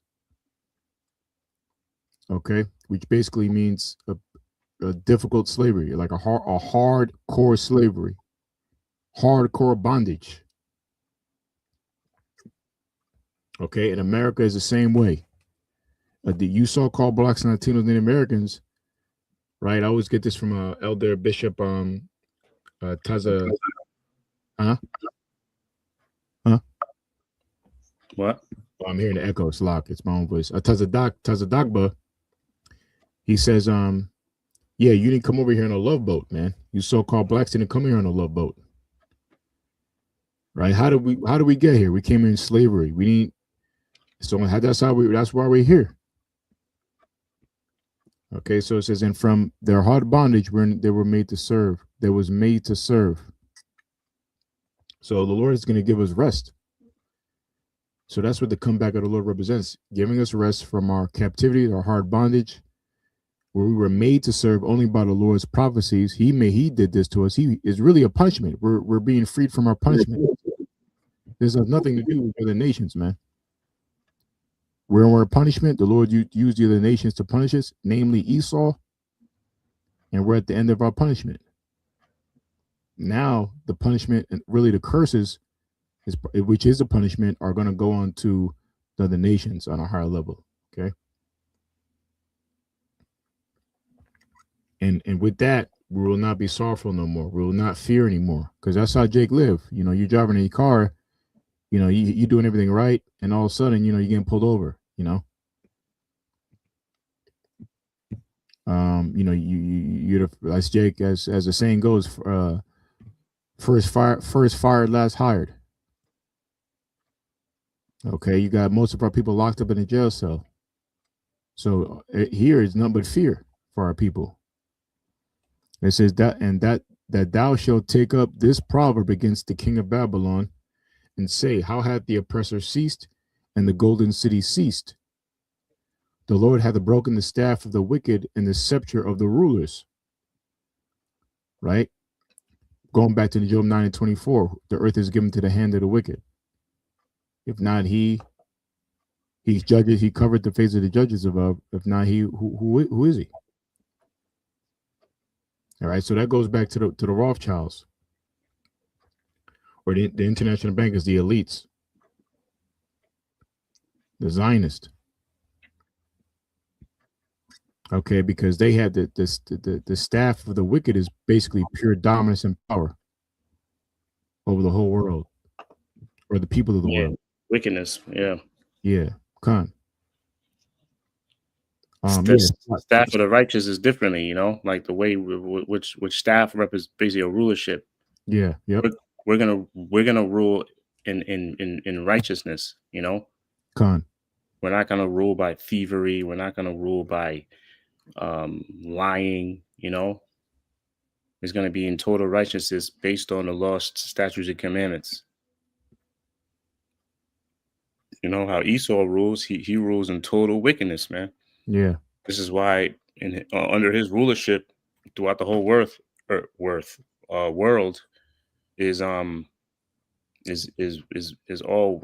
wicked, man. Wicked, it's like yeah. the vibration is just is very. That's why even the devil, when he showed Yahweh Shai all the kingdoms of the earth, or basically like right now, who's in rulership is Satan, right? It's Satan's world right now under the allowance of Yahweh Bashim Yahweh Shai, obviously, right? But right now it's Satan's rulership, you know. It's Satan's kingdom right now. You know, I got a quick precept for you. But Proverbs 29 and 2, it says, when the righteous are in authority, the people rejoice, but when the wicked beareth rule, the people mourn. Right, and that's just one scripture to prove. Yeah, very easily, very speedily, what type of rulership we're under. We're under a wicked, unrighteous rulership, right? Because tells you when the wicked beareth rule, the people mourn. Throughout all the earth, amongst all nations, um, people are mourning. People are not happy with how things are being run under this vibration that we're in. Yeah. And in the kingdom, that was considered the golden cup, right? Mm-hmm. Of the whole earth, which was established by the Most High. What did Esau do in his rulership? Which he was programmed to do. Yeah. He introduced wickedness, and the people now, this is supposed to be the golden city of the earth. They're mourning. You know, they're tired of this place, man. They're tired of Esau ruling. Yeah. You know, so And that proves that people are mourning right now. That proves what type of rulership this is. It's a wicked rulership, you know. But when righteousness rules, right? When Yahweh Shai returns and establishes a righteous kingdom under the Most High umbrella, it's going to be all people are going to be happy. Even the other nations, man. yeah. They're going to be in slavery, but they're going to be content, right? Because we're going to allow them a certain portion of land. Yeah. They're Yep. still going to be servitude to us. Yeah. It will still be a way better kingdom than under this rinky-dink, decrepit, satanic kingdom we live in right now. Well, you just said it. Just to back up your point, I got precept in verse 7 because you said they're going to be you said they're going to have land, you know, and that's this thing about why people are mourning because they're not living in prosperity. Because once you have land, what can you do with land? You can grow your own crops, your own food. Yeah, like You fertile, know, right? We're going into fertile. yeah, fertile, right? That's what the Lord meant for all men, starting with His people. But eventually, it's going to be that for all people on earth. You're supposed to have your own land, just like you're supposed to breathe air. Like it's a common thing. And then you have land where you can, have a barter system and trade and et cetera, But these people are mourning because they don't have, and basically from your land overall, what do you have? You can shelter yourself and you eat. Number one, to survive and eat, and you have money, you have wealth. Land is wealth. And you can eat off the land.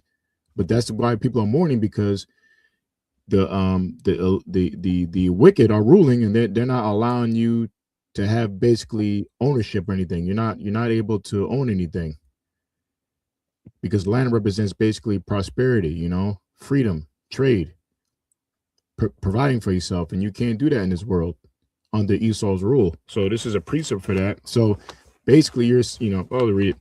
Proverbs 29:7, it says, "The righteous considereth the cause of the poor, but the wicked regardeth not to know it." Let me see.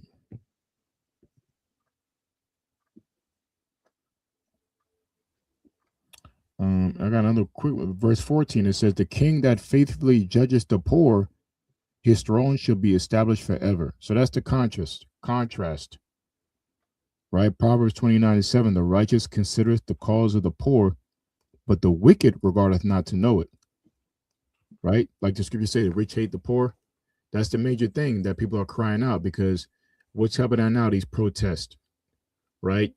People are losing their jobs. People are not able to eat. People are paying higher taxes on their property. Their wealth. They have no wealth. There's no prosperity. That's ultimately why people are mourning because the wicked are ruling. See, but when the righteous, that's what I said. The righteous consider the cause of the poor, right? An ultimate society, everybody's eating. Everybody's, even if you're under servitude, like the future world to come, where the Lord's going to bring, even though they're going to be under servitude and slavery, they're still going to have their portion of the land that we give them, right? You're still going to be tributaries, but there's a system where they'll still have their own in a way, right? We're not going to be stealing from, or how should I say? Yeah, there's not going to be any poor people, man. Verse 14. The king that faithfully judges the poor, his throne shall be established forever. That was it. Yeah. What was that back in Isaiah, right? Isaiah, yeah. Okay. So yeah, to your point, like you said, it says the Lord Yahweh, verse 14 and 5, the Lord hath broken the staff of the wicked, like you're saying, that represents his wicked rulership. Okay. He rules in wickedness, and one of them is basically destroying your economy, stealing your no prosperity. I always remember the stat. That's why I said about over half of the population of Earth lives on less than $1 a day.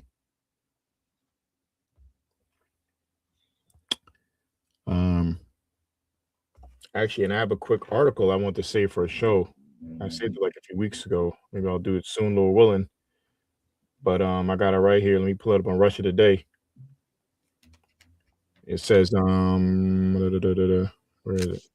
Yeah, the article I have here, right? It says the top 0.001% holds 3 times more wealth than the poorest half of humanity.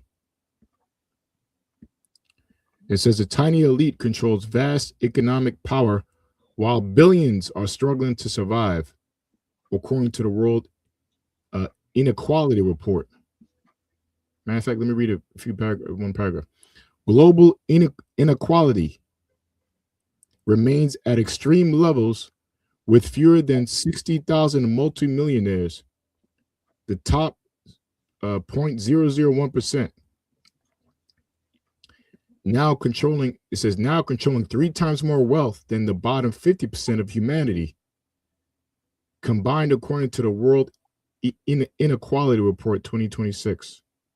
Damn. What year is that article? This is December 10th, 2025. All right. I got an article I saved. This is from 2020. Okay. Now you know it's worse now. It says, yeah, world's richest, this is an article title, right? World's richest 2,000 people hold more than the poorest 4.6 billion combined. Damn. Read that again. Damn. Read that again, bro. This is old. 2020. Yeah. Matter of fact, this is January 19th. So this is before exactly. Yeah. pandemic, Yeah. Where the richest really plummeted. Yeah. Right. So it says the world's richest 2,000 people hold more money than the poorest 4.6 billion people. Wow. That really paints it. Damn. So it said again, the most richest 2,000 people. Yeah. So 2,000 people have more money than 4.6 billion. It's fucking crazy, yo. And this is that's before the lockdown, like you said. Yeah. Where those 2,000 people got even richer. I think that's where like people like Bezos was able to get really rich because he profited off of people just staying home and shopping, getting free money. Like fucking Elon Musk. I'll never forget this stat. He was like 68. He went he was at 19. He was at 19 billion in before the lockdown 2019. He went from 19 billion, and I did the show like in 2021 or 2021. He went from 19 billion to 120 billion. So I don't know how much, like that's crazy amount more, like 10 times more he made in 3 to 4 years than his whole life before that. Went from 19 billion to 120 billion, something like that. That's crazy, man. Yeah. So kind of hard to wrap your head around it, man. Yeah, go ahead. I heard something crazy. It's like if you're a millionaire and you spend $1,000 a day, you'll spend it. It'll be like a few years, like whatever, 50, 60 years. But if you have 1 billion, if you have 1 billion and you spend $1,000 a day, you'll I think it's like 2,000 plus years. God dang, yo. Wow. So that Wow. shows you the difference between a Wow. million. Damn, yo. And Jeez. they have So they got more wealth in their lifetime than lifetimes, man. Like you know what I mean?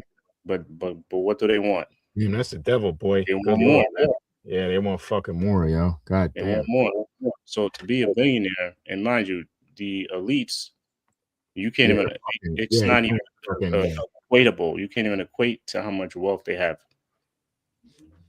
right? But this all goes into Proverbs 27:20, where it says, "Hell and destruction are never satisfied, so are the eyes of man." You know, that's why it says the root of the love of money is a yeah, the root. love, You know, yeah. so yeah, this wealth gap is and all Fucking these crazy. articles I saved it because this was like during pandemic time. Yeah, um when the rich really got richer. yeah. All these articles that I saved, this is prior to that. Now it's even worse now. So the wealth gap we live in is ridiculous. It's ridiculous, But that's their goal, right? I believe, going back to the Georgia Guidestone, right? They Yeah, just want two classes, yeah, yeah, rich and yeah. poor, Rich and poor. Yep. rich and poor. So they just want no middle class. They just want rich, the super rich, and they want servants. Basically, they just want more servants. Man, that's boy. I'm still blown away what you said. You know what I mean? Just trying to, damn, man. That's boy. That's the devil for you, man. Jeez, yo. Anyway, I mean, wow. So I got two more. I'll read two more. But that just shows you the scope of the devil, man. That does it. That I can't even speak, man. Those numbers you said, the 2,000 richest people in the world are richer than 4.5 billion people on the earth. 5 billion. Yeah, 5 billion, more than half of the people on earth. It's crazy, yo. And they still want more. That's not enough. And then, like you said, what blew my mind away. I'm still processing. If you're a billionaire, geez, it takes over 2,000. If you spend $1,000 a day, it takes over thousands of years basically get rid of that. So they're living like anyway. Yeah, that's the devil for you, man. Okay. Back to this article I got real quick. I'll read two more articles. It says compiled by more than 200 researchers. This is from again, and that was from 2019. You said this is from 2010. This is from 2025, December 10th. So it says compiled by more than 200 researchers and published on Wednesday. The study says that the disparity is reflected across all categories as the richest tenth of the world's population now owns close to 3/4 of all wealth, while the poorest have half holds barely 2%. So again, the richest 10% of the world's population, right, now owns close to 3/4 of the world of all wealth. That's over half. 3/4 is 75%. So basically, 10% of people, 10% of people are more richer than, or excuse me, own more wealth than 75% of the world wealth. It says while the poorest holds only 2%. It says income is Like it. I yep, got it. yeah. I had to ask ChatGPT for help. So, a person that has $1 million a day, has $1 million. They spend $1,000 a day. It'll take them 2 years and 9 months, right, to spend all that money, be broke. Say it again. Say it again. If you have what? A man that has $1 million, Yeah, and they spend $1,000 a day, yeah, it'll take them 2 years and 9 months to spend all the money. yeah. Okay. They spend $1,000 a day. Millionaire. Yep. Now, if you have $1 billion, you spend $1,000 a day. It'll take them 2,740 years. Fucking crazy, yeah. So that's multiple, you know. Now I got that from a comedian. He said, if Moses was here, he'd still be here. Because he was like 2,000 years ago. You know, Oh, so he said Mo. it's like Moses. You know, Still, so yeah.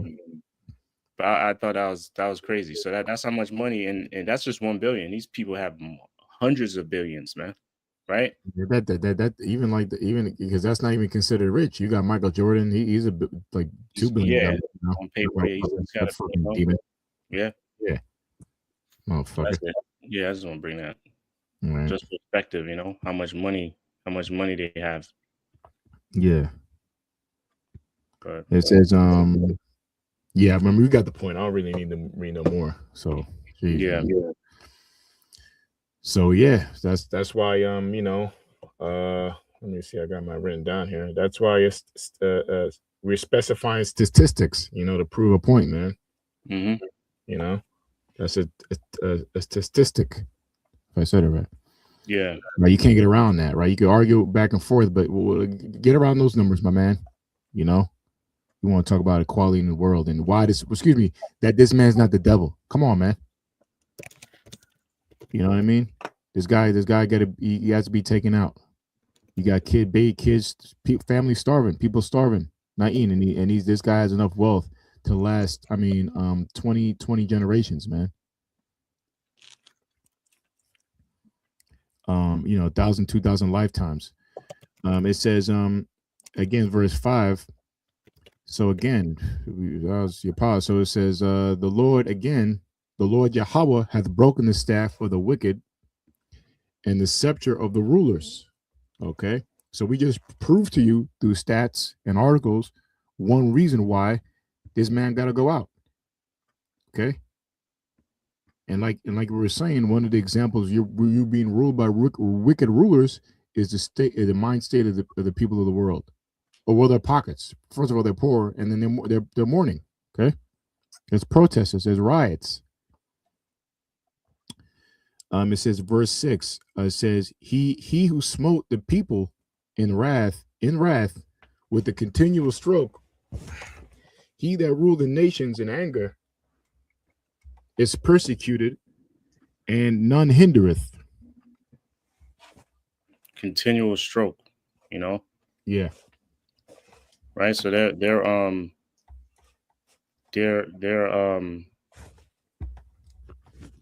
how should I say this?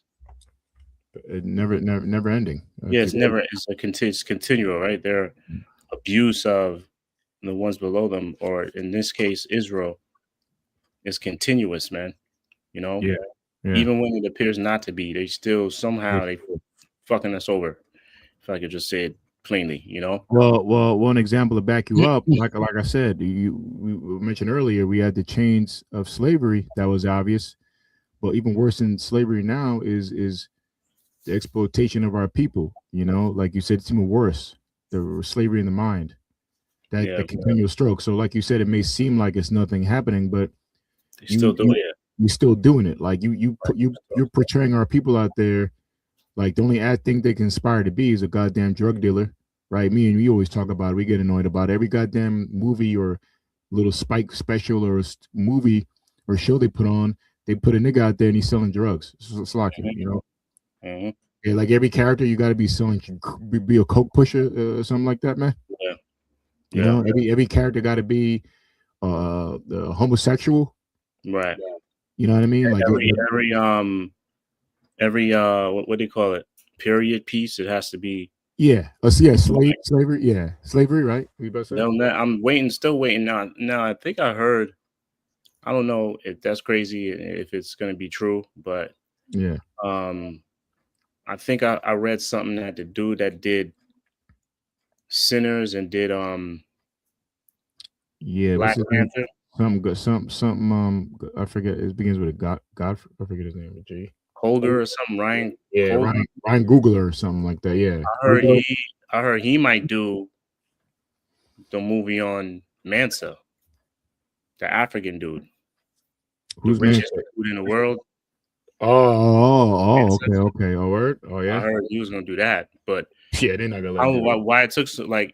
Let's say he doesn't make it. Yeah. Why It took why the Jake to fuck make it it. take so long? Yeah, it took Jake to make that though. You know, like the only He's movie not you gonna make need it. is a fucking comic book Yeah. of Jake in some type of rulership. Now, Leadership. I'm not Yeah. sure. I'm not sure what nation he was. Mansa Musa or something like that. um, but the only time you see a movie of a Jake is like if they're Shaka Zulu or some shit, or Yeah. you know, Some king in the some bushes somewhere. some you know.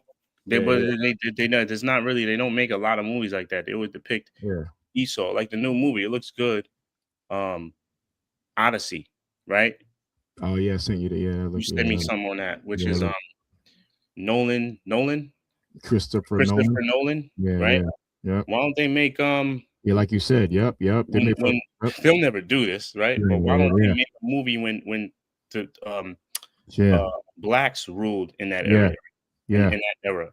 yeah, Or let's say let's say they didn't. Why not just do that?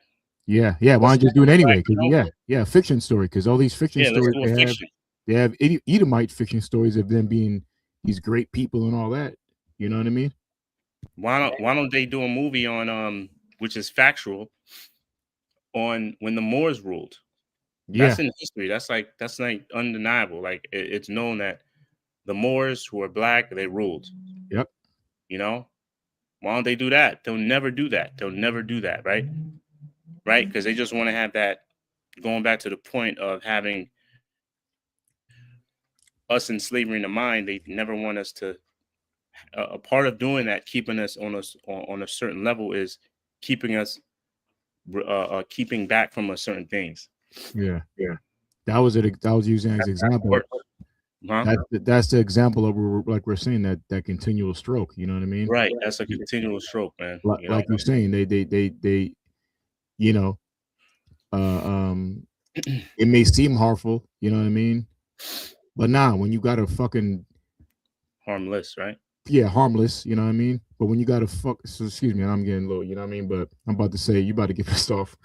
But when you set up our people like our women called Glorilla, all right? Oh my God. And fucking the BET awards and got what was her naming her products chlamydia or something like that, chlamydia, I don't know. These sexual diseases, you know? Oh, that was Sexy Red. Oh, Slovakia. I mean, Another dude. another degenerate, yo. Man, You know no. what I So mean? Gorilla was the one that won. She won Gospel Album of the They Year. all look like fucking cartoons to me. Anyway, I can't. I got confused. You know. Yeah. Wait. She won. She won gospel. Oh yeah. Yeah. What do you mean? Let me check it out. Oh yeah. She did. She won gospel. Gospel. Yeah. Yeah, man. Yeah. Hey, well, see, that's that continual stroke. And then you got the younger generation, right? They into that, man. Okay, that's fucking up our people, man. For best gospel inspirational Yeah. artist. Yeah. And this is See? the EET Awards. And then they couple it with religion. You know what I mean? They coupling it with religion. So that's even worse. Yeah, this is holy. Glorilla doing it. She won the gospel of the year. See, mom? Yeah, girl. So I could be wearing Daisy Dukes and worship Jesus Christ. Anyway, man. Gorilla's Rain on Me track is the best gospel song of the year. Wow, rain on me. I wonder what that means, man. I wonder what Rain. Yeah. What's raining on you, man? Yeah. Yep. See, well, that's Esau. Who owns these BT and the Viacom and MTV company? The small hat. All right. They're the ones that push us out there. Okay. So again, that goes back like we're talking about that continual stroke, man. And of course, our people eat it up because they're demons themselves, but not the righteous elect. Okay. So it says, "Who smote the people in wrath with a continual stroke," right? And that's just one example. I mean, look at the jail system. We'll be on that for another hour. Okay, petty crimes locked up for 50 years, or how many of our people have been locked? Oh, that's a scripture, right? Locked up in holes, right? In Isaiah, I believe. I haven't read that in a minute. Isaiah, right? Isaiah 42 and 22 or something. They're locked up in holes or something. But the if you go into the research of the penitentiary system, or the what's the better way to say it? These Incarceration. what's it? There's a term. Well, I guess the penitentiary, but they're private owned businesses. You know, they're can't figure it out, but the prison system is locks up most of our people. Okay. Mm-hmm. And a lot of so Right. if you look at the statistics, I bet if you look it up, what people gets more wrongfully accused of certain crimes. Okay, you got people locked up in there for 25, 20 years, and oops, my bad, you didn't do it, you're free. That mostly happens to our people, and let alone we already lead in the population in the jail system by far, right? What, 80%, 90% of people locked up in jail are Israelites. How come on, man? Anyway, you're gonna get pissed off. That's why I'm with the Most High, man. And that's why let me just keep reading, man. Isaiah 14 and 6. He smote the people in wrath with a continual stroke.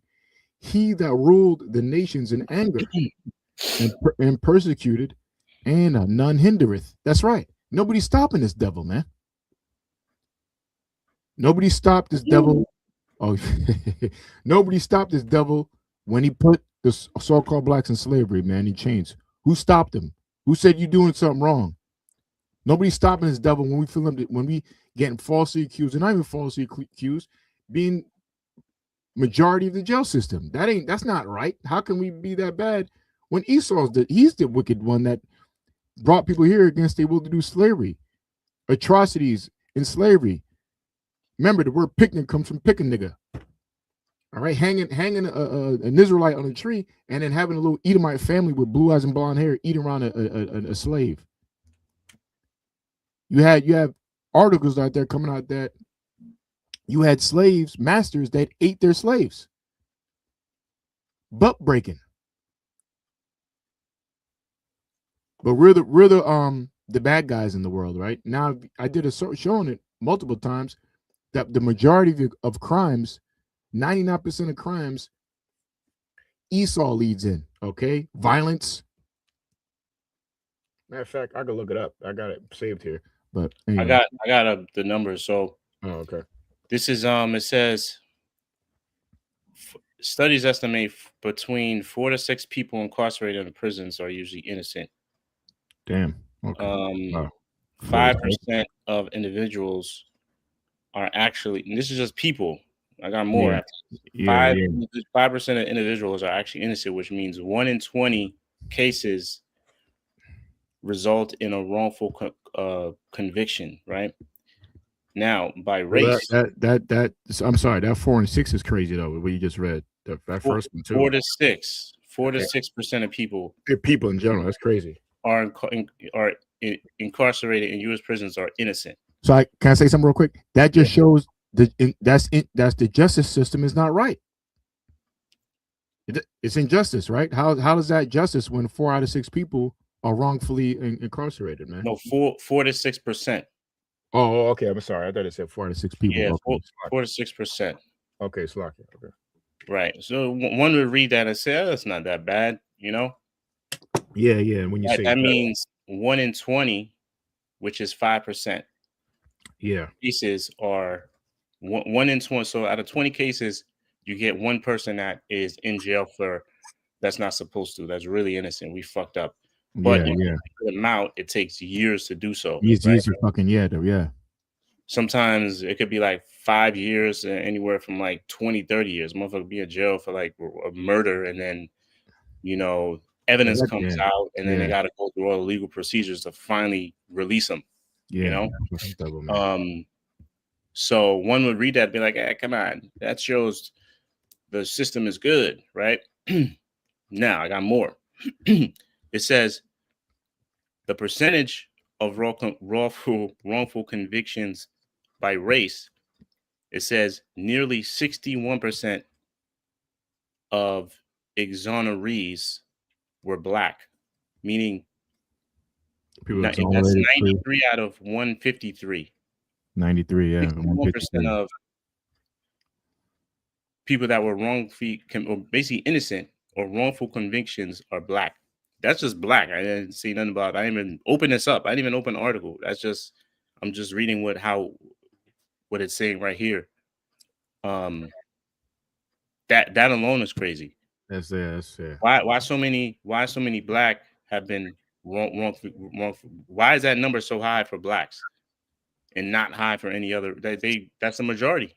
Well, So it the makes that. black Go ahead. Go people ahead. Go ahead. locked up in jail are wrongfully convicted. Yep.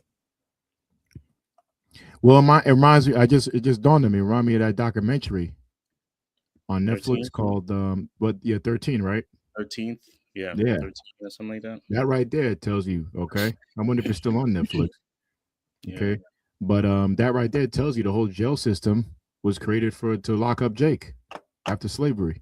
Ooh. It says 61% were black. 61% of exonerees. What is that? People that get released? Free, I guess. Free, exonerated. Yeah, exonerated. Free, I guess. So it says 61% of exonerees. So that's just people that were released.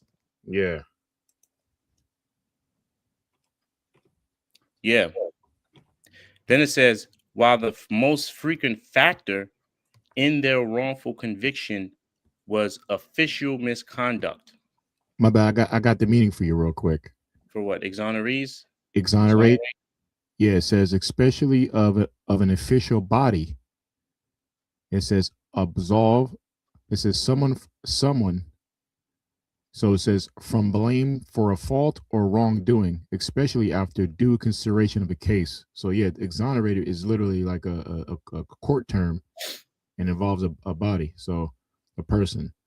So it says especially of an official body, absolve someone. It says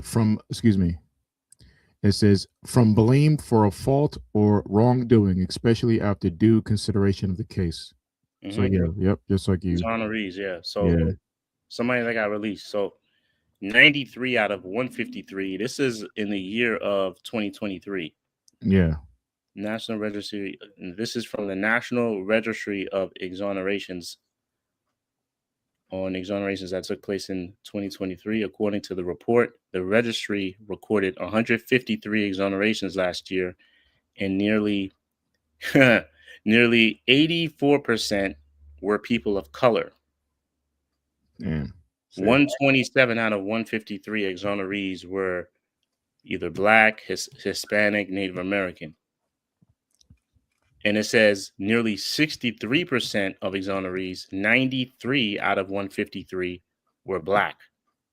And it says we read that last one again. 61% of exonerees, which is 93 out of 153 people that were exonerated, were Black.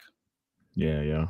Then it says the most frequent factor of their wrongful conviction was because of official misconduct.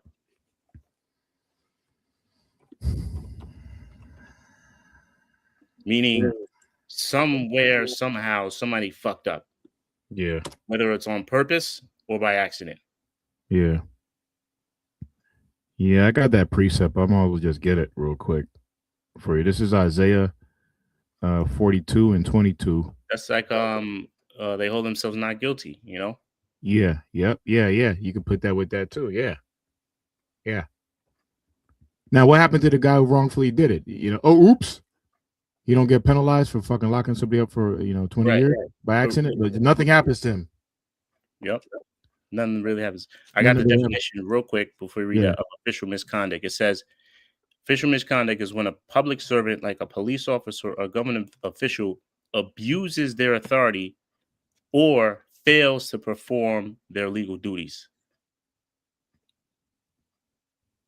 right? So it's whether a cop, it's a lawyer or whatever, plant some here or doesn't interview this person that will release Yeah, the yeah. prisoner. They just want to, because their main thing is conviction. They just want Conviction, yeah. to convict somebody, and they make movies of it all the time. Yeah, because it's money. Yeah, yeah. Sending but there's a lot of dash cams and YouTube videos of people cops planting drugs and Yeah, yeah, they and getting can't, caught, yeah, you can't do know. that shit now. It's not as easy no more, man. And like you said, movies, yeah, that's why they got the cam, the cam on these guys.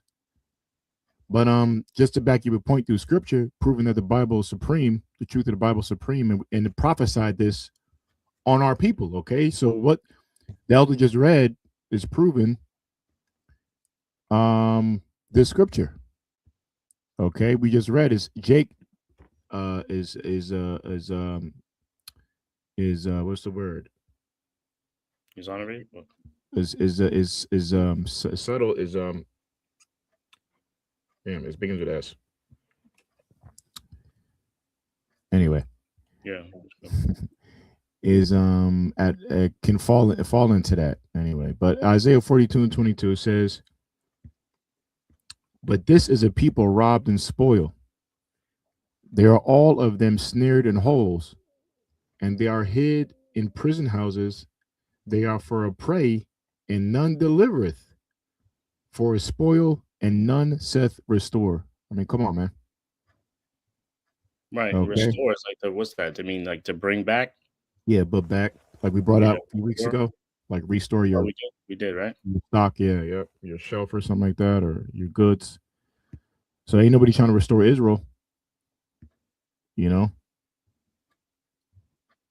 So like that's a prophecy of our people, and these articles just perfectly explain that, man. So the fact that we our people are mostly wrongly accused of certain crimes, it points to the prophecy of our people, and nobody's saying restore. Nobody's saying, yo, the system is broken, because and what's the word? I'm trying to figure out the word. Is it subtle? Anyway,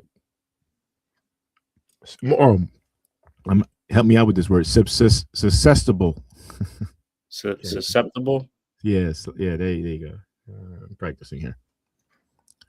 Right. I'm using that right. Susceptible to certain things, right? Yeah. So, but it's by design. Okay. And overall, it's prophecy. All right. Okay. And that proves what we're just reading. It goes back to the curses. And excuse me, it goes back to who the Lord's people are. Because at the end of the day, we're Israel is under curse, we're under punishment. That's why these things are happen the way it does to us. Like when when we were little, I know you probably remember now, I was in watching Boys in the Hood, and that one line I remember that got me when I was little, and then in a I guess it was a gangster or something like that, and he was like, "Yo, man, why? If there's a God, why we?" Ice Cube. Nigga, we said that. Oh, Ice Cube said that. Yeah, he said that. Okay. Was the end. Yeah, he's like, "Yo, what do you say? Why, if there's a God, why we in the ghetto? Why we in the hood? Right. Why we die the way we do? Yeah. And then when I was younger, I was like, "Damn, yeah, why?" I'm saying, but it was a good question, But you see, when you come into the truth of Yahweh Shema Shai, you know why. I was the Zion one, but Bishop's Zion was used to. Yeah, he was. And they were cursing the fuck out like you fucking nigga, But yeah. It was like you're saying, it was a valid question, Yeah. But it's a reason why. It's because of those curses, Yeah. Yep. And it also, though, I forget where, but the Lord said that's going to be a sign of who His people are, by the curses, by the unfair, by the disadvantage, man, by the curses that we go through, by the atrocities that we go through. You're going to know these are a sign.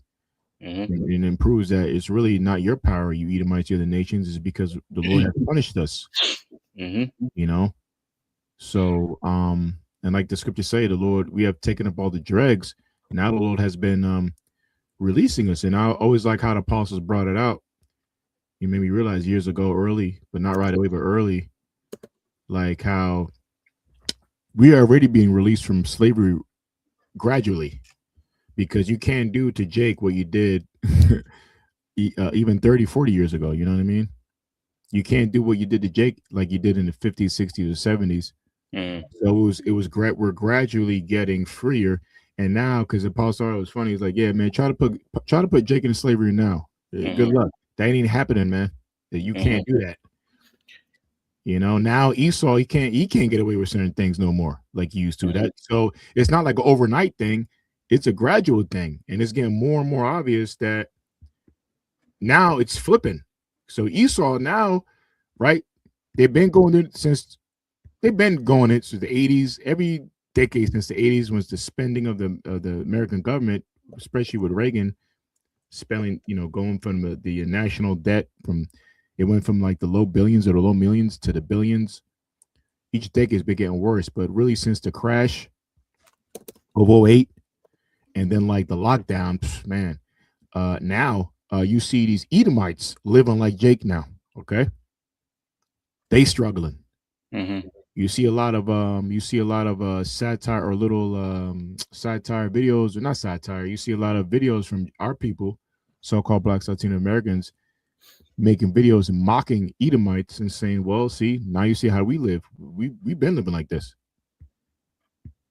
You know what I mean? But these Edomites, they lose their job and they ready to commit suicide, man. You know, which proves that you're not tough anyway. You're not tough like the children of Israel. That's another thing the elites know too. All this stuff really should break. It should have broke a nation, a broken nation. Mm-hmm. But really, the scriptures say that. But when Egypt, when they did that to Israel, they said they were afflicting them, but they became stronger. They grew. Mm-hmm. Because when you afflict people, what do you like to get pleasure, so that you have sex too to get that dopamine, man. No matter what you do, you can't break Israel, man. Like baby's kids are from our time, the movie, like we Yeah. always use. That's And another that's sign why that the Egyptian, that ruler, he was right to fear Israel, right? Because one of the reasons why he put him into slavery is because he said once they're growing bigger, we don't want yeah, them to grow so much, right, that they overtake us, you yeah, know. yeah. So he was right to think that, you know. He tried to put him through hard bondage, like even more. Like, yeah, we got to really break him, and it worked really. Yeah. But you see Esau, he go through it. Look at him, he's jumping off of buildings. You know what I mean? I went from making 150,000 a year, and now I'm making 70,000. Oh man, I gotta kill Yeah. myself. Yeah. Punk. Oh, so yeah, Um, yeah, you got I that got was something real quick. okay. It's like No, that was it. I just want to read that in Isaiah 42. okay. Whatever. So I got some real quick because you said that it's gonna flip, right? Yeah. Meaning the curses. Um, this is Deuteronomy 30:7. It says, and the Lord thy power will put all these curses upon thine enemies and on them that hate thee, which persecuted thee. Right. So that goes in now the curses that goes into the curses. Obviously, this is in Deuteronomy 30, but obviously those curses are going into the curses that were placed upon the Israelites, right? You could find that from Deuteronomy 15 on down, right? Because you said one of the ways, one of the reasons that we went through those curses is so you can identify who the Israelites are based on the curses that the Israelites are going to go through, right? So that was just another identifier to know, to show who the real people are, right? Mhm. And the curses that we go through now is going to be flipped. It's going to be placed on the other nations now, right? And it's basically all of them, right? Because it said the it says the Lord thy power will put all these curses upon thine enemies. Yep. Right? Showing you is that it's the Most High that's always in control, He's right? doing it. Yeah. Goes Yep. into curses or when it goes into blessings, right? Yeah. So the other nations have been blessed and Yeah. are blessed. Esau is blessed right now. Yeah, we Not read his his we doing, right? But we read his blessing earlier, the fatness of the earth, you know. there you go, right? And he got, and his blessing is really the sword, which was, and that Venezuela thing proves that, and all this stuff, the Nigeria situation. Anyway, The sword is his blessing. or His excuse me, lie. how long he's been fighting, 250 years of rulership, 230 years by the sword. It's like, His lies are his rulership. yep, He's going to rule by the sword. That's his rulership. I mean, yep, that's his rulership. That's his blessing, yeah, right? Which is also another identifier to show what nation is, right? So, the Lord is fair, man. He allowed Esau to he rule, man. allowed he allowed the damn devil to rule, man. Yep, He allowed all these other nations to rule yeah, because he chooses on an individual level and as a nation on a bigger level. He chooses who receive blessing and who receives the curses, right, and who doesn't. But soon, it's the Lord is going to flip it where the other nations are going to get those curses, and those curses that were on us are going to be removed, right, and never placed upon us again, right, like it tells you in Lamentations. Right, so it says, "And the Lord thy power will put all these curses upon thine enemies." Right now, all the other nations are our enemies. Number one enemy is Esau, right?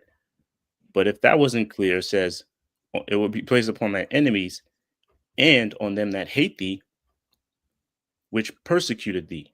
yeah. Who's that? I mean, who showed the most hate towards Israel? And Right? starting with the Most High, Yeah. you know. But Yeah. Go ahead.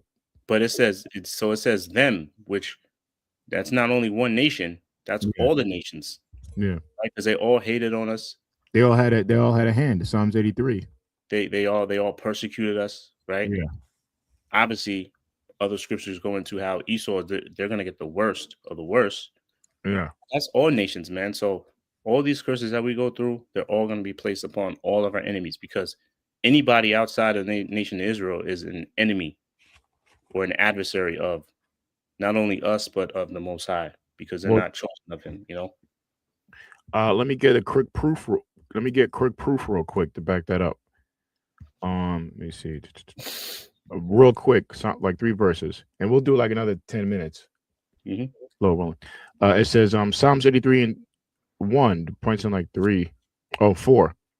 It says, keep not thy silence, O Most High, keep not thy peace, and be not still, O Most High. Now this is the children of Israel speaking to the Most High, or really David. Right? It says, for lo, thine enemies make a tumult, and like you said, enemies, thy enemies make a tumult, and they that hate thee have lifted up the head. They have taken crafty counsel against thy people, and consult against thy hidden ones. They have said, come, let us cut them off from being a nation, that the name of Israel may be no more in remembrance. For they have consulted together with one consent. They are confederate against thee. Right? The tabernacles of Edom and the Ishmaelites and Moab and the Hagarians. And it just goes on, naming all the nations. Oh, Gibel, Ammon, and Amalek, the Philistines, the inhabitants of Tyre. Okay. So it's just naming all the nations that they're in conspiracy, they're in confederate one in each other to cut us off from being a people. Okay, who's doing that to the small hats today? Nobody. Okay. You have people saying, I see billboard, oh, let us support we support Israel. We Christians support Israel. We have to help them. Now that's a whole another vibration going out, But the prophecy says, let us cut them off from being a people. So another clue, they're not the people, man. Okay. The true people of the Lord, when they say they're real people, that means they would have to be people saying they're not. So that's happening now. You got the real people standing up and saying, like we are, right? We know when we claim, we're telling you, we're declaring we are the people of Yahweh Shemai. We are his children, the nation of Israel. We're the chosen. And you have other people, the ADL or other organizations and Stupid Christians vocab. No, you're not the people. You're not Israelites. You know. Anyway, so that was that proof. That's right. So back to Isaiah real quick. But yeah. I'm gonna read it quickly. What 14? Where you at? 14? Yeah, I'm gonna. My point was in 24, but I said it's a good chapter though. Go through the whole thing, you know. I'm gonna real fast. Um, so I was at verse 6. Yeah, he said he smote the people in the wrath with a continual stroke. Well, we read that, and it says that he ruled the nations in anger and persecuted, and none hindereth. The whole earth is at rest and is quiet. They break forth into singing. Another point proving that they're not the people. All right. If when the real people are in rulership, the whole earth is at rest. Why? Because we got rid of the prideful one, the contentious one. Okay, proven to be anyway. It says, "Yea, the fir trees rejoice at thee, which are the nations, and the cedars of Lebanon, saying, Since they are laid down, no fellow has come up against us.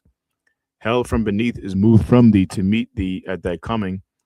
It stirreth up the dead, which are the other nations, for thee, even all the chief ones of the earth.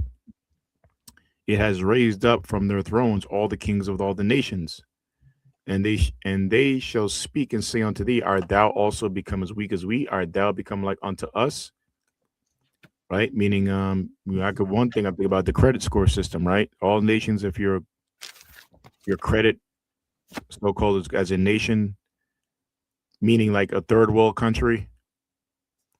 What makes a third world country is their credit system. It's a AAA rating, I think they call it. So, like, if a third world country would have what, a single A, I think, or something, right? A what? Like a third world country. What makes a third world country? It's the rating system. So, a third world country would be like a single A or a double A system, credit system. Meaning, if you have a AAA society, a AAA nation, that's like a superpower. Or you're like a top nation. Mm-hmm. But now I believe America lost lost an A, so they're like a double A, like a decade ago. Yeah, let me check. Let me see if I remember learning that. Yeah, you do like 2013, 2014 or something. So they lost their AAA rating. We're going to check that, but now, so that's one example. Through their economy, through their dollar, they have become as weak as. And now the other nations are doing better than them. Okay, they say the best economy is Germany in the world. You got the most millionaires in China.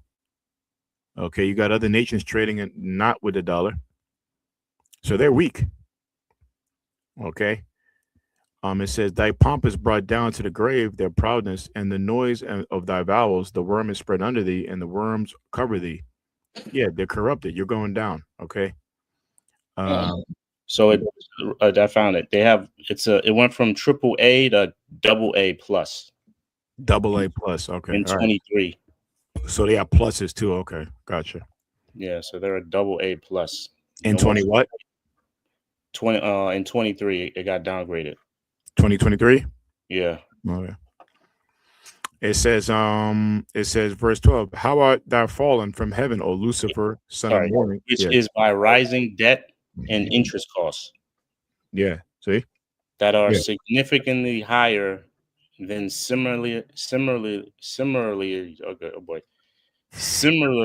rated sovereigns. Stammering lips. Stammering lips, baby. Yeah, but so that's the reason why they lost it, right? Because of their high interest. Yeah. High interest and what did it say? High interest and inflation, yeah.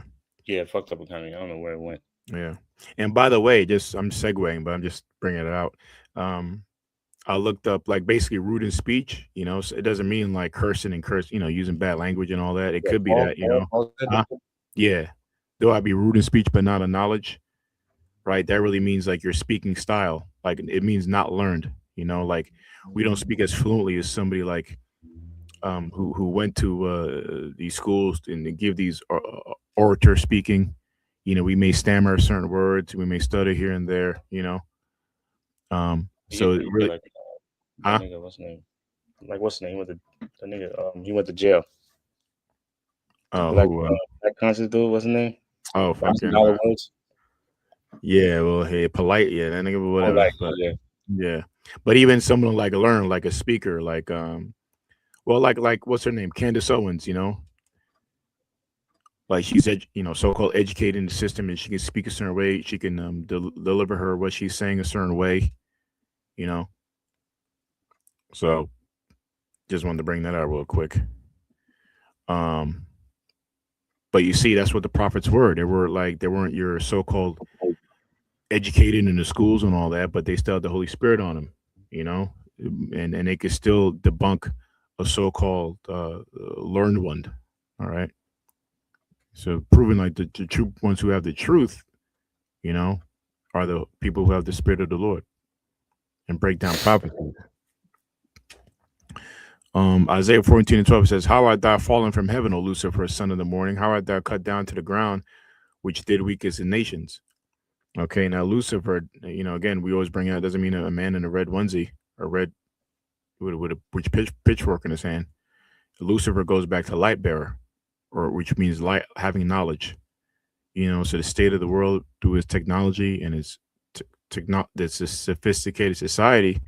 It shows like, oh, this has to be the great, the greatest people in the world, and look at the state of the technology now from 200 years ago.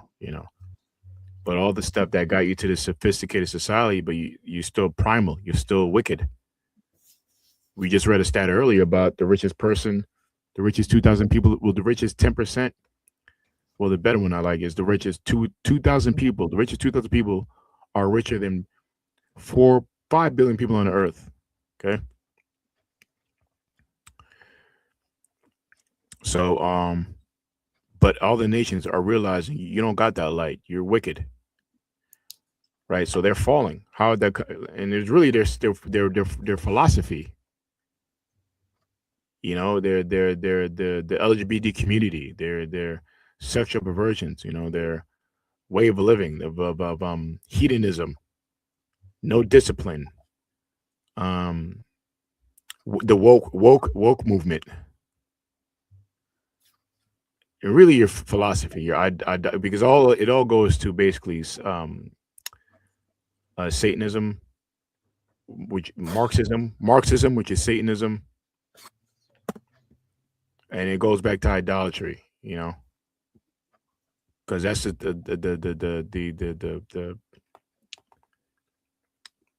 teachings of Satanism, in like the love doest thy will, right, kind of thing. It says, "How art thou fallen from heaven, O Lucifer, O son of the morning? How art thou cut down to the ground, which did weakest in nations?" Yeah, all these nations, they were under America's power, but now they're risen up. For thou hast said in thine heart, I will ascend to heaven, I will exalt my throne above the stars. O Most High, I will sit also upon the mountain of the congregation in the sides of the north. I will ascend above the heights of the clouds and be like the Most High. Yet thou shalt be brought down to hell, to the sides of the pit. They that see thee shall narrowly look upon thee.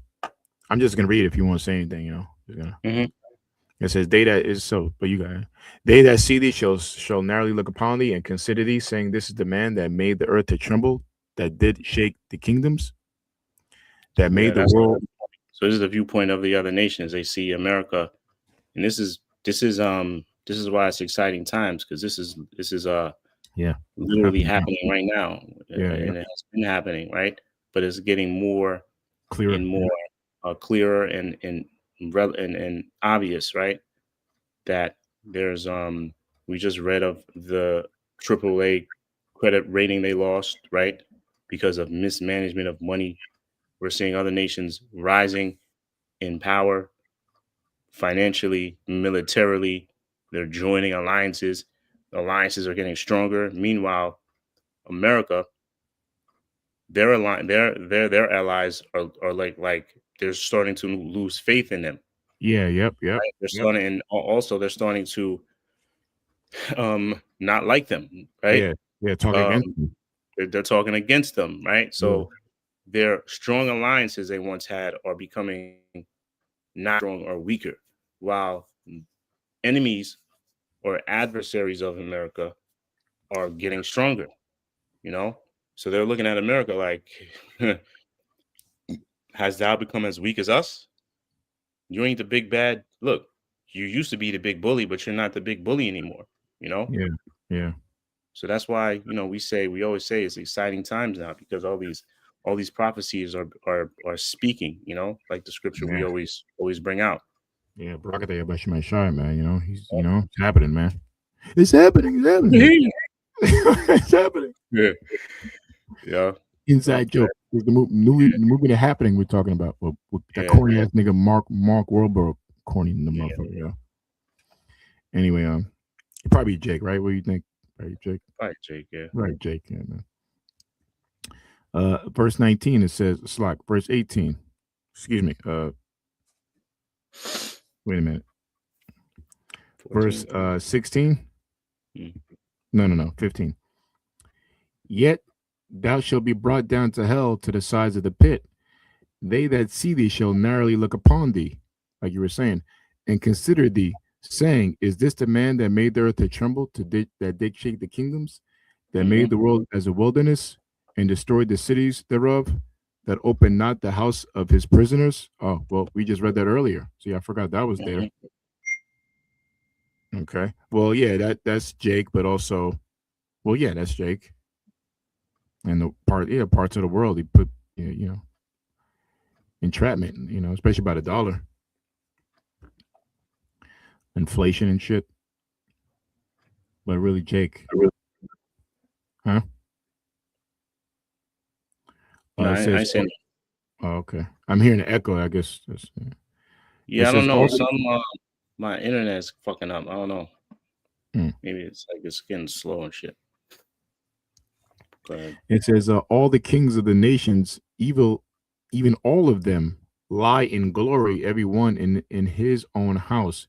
But thou art cast out of thy grave like an abominable branch, and as the raiment of those that are slain, thrust through with the sword, thou go down to the stones of the pit as a carcass trodden under feet.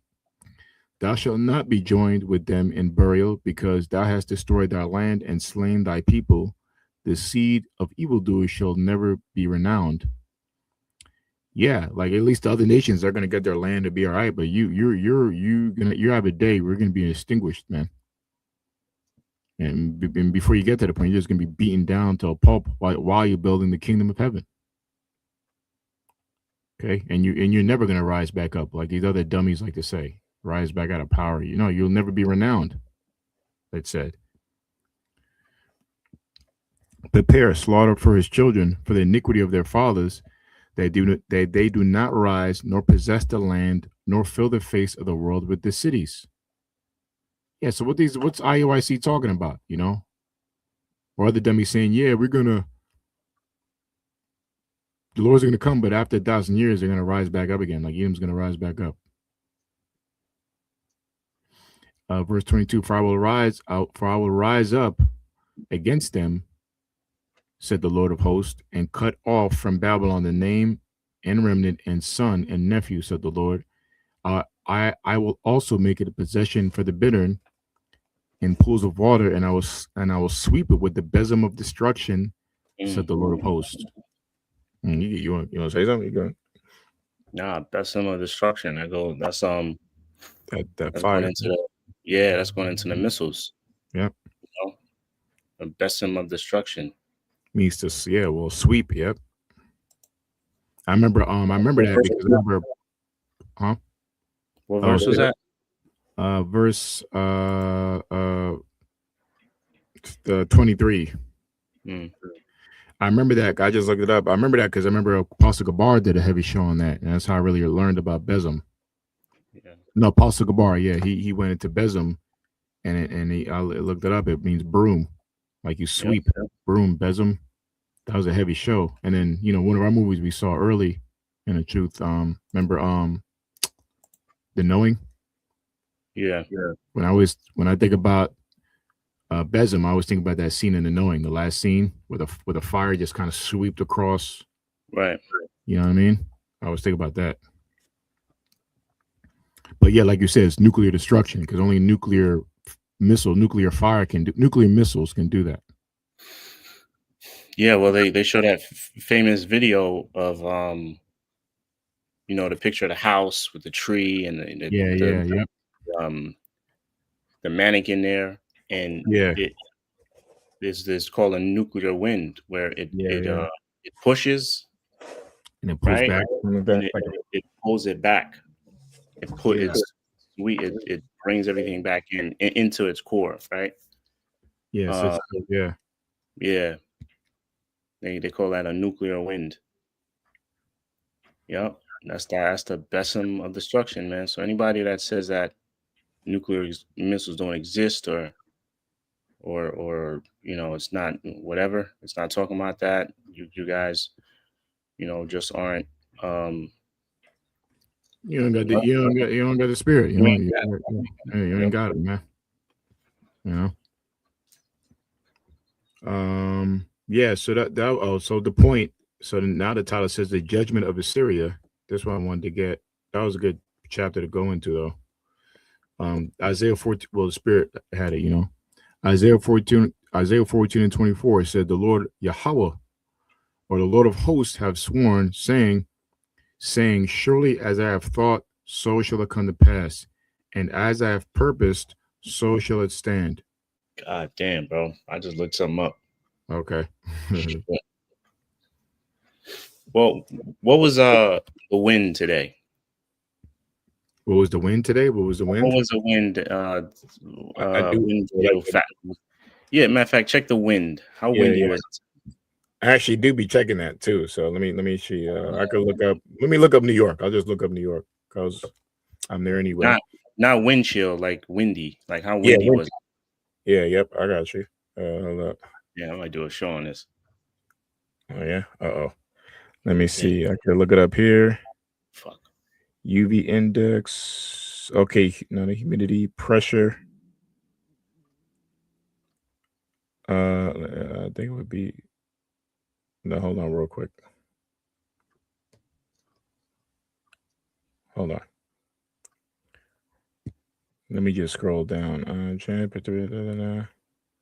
Okay, daily comparison. The high temperature today. No, that's not it.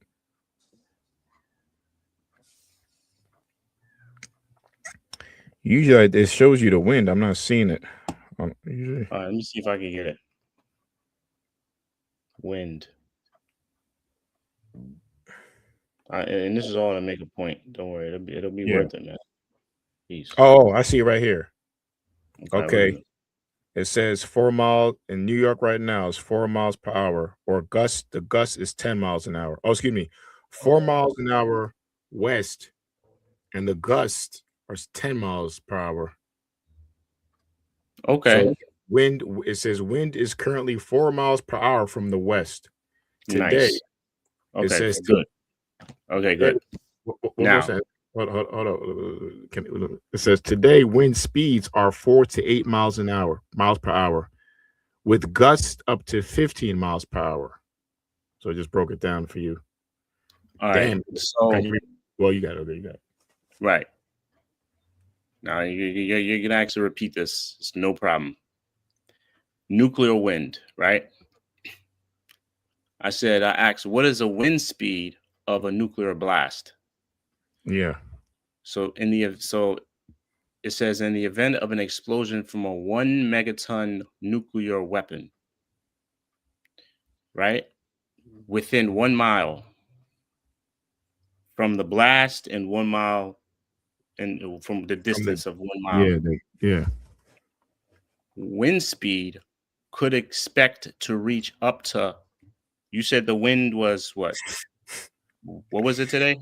They said I will just say 15 miles per hour. The wind, If right? or gust, yeah. Whatever, wind. Yeah. 15 miles an hour. Yeah. Within 1 mile of a 1 megaton, right, nuclear weapon,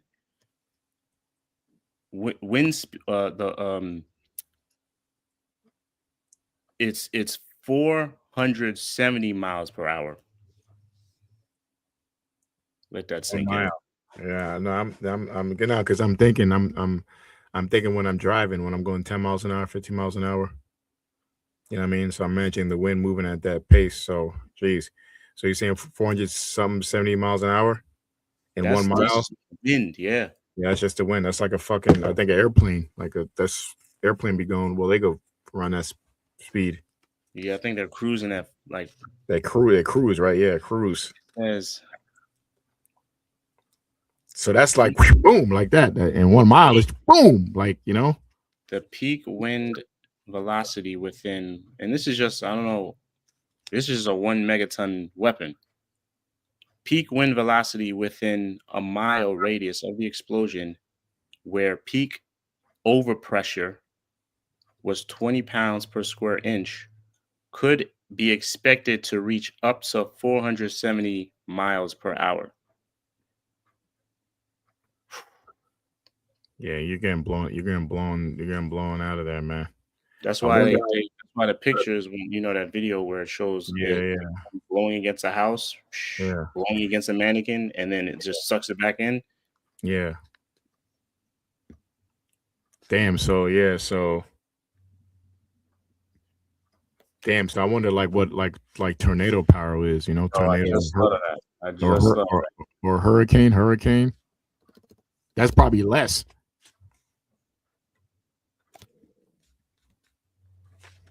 that. Oh shit! Oh man! And you see pictures of tornadoes. It's blowing how Yeah, it's blowing blows is yeah. around. Fuck the yeah. Fuck the Now I think God level, right, level 5. is level 5 Yeah, hand of God. category, and that's major. This is Remember major. the tornado movie we were Twister? yeah, Twister. Yeah. Now it says level 5. I'm not gonna read the miles per hour yet. It says catastrophic damage will occur. High percentage of framed homes will be destroyed with total roof failure, wall collapse, fallen trees and power poles, power outages, all that stuff, right? It's 157 miles an hour or higher. Wait, That's read, category 5. read that again. I'm sorry. Read it. I'm sorry. Read that again. It's like Framed homes will be destroyed. Total roof failure. this is Wall. a tornado or hurricane. This is a hurricane. Okay. Total roof failure. Framed homes will be destroyed. Fallen trees and power poles. This is a level 5 hurricane. It's Yeah. 157 miles per hour or higher. Wow. And there's not a lot of level 5s. When it's Damn, level 5, that's like bad.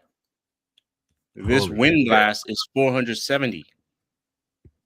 Damn, I never even looked that up. Like even looked that up before. Nah. Wow. Shit, yo. Damn. Wow. So freaking a level 5, the hand of God is only like in the 170s, and that could tear down your building. That could uproot trees. But a fucking nuclear blast, that's in the 400. That's like 3 times more powerful. So that yeah, man. So hey, yep. Well, that's what it means. The besom of destruction. Sweep. Yeah, that's some good insight, man. Yeah, it's crazy. For some reason Yeah, now, shit's not working. Oh, you had more to read? More stuff on that. But yeah, that's it, man. I guess the point's made. Yeah, That's you got the point. That's destruction, man.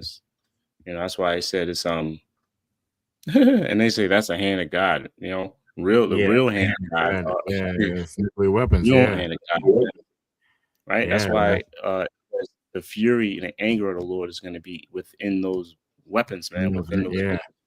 And you know Right? what? You make me that power has never been seen before because nuclear missiles never been shot off before. Nope. So wow, man, that would have been wow.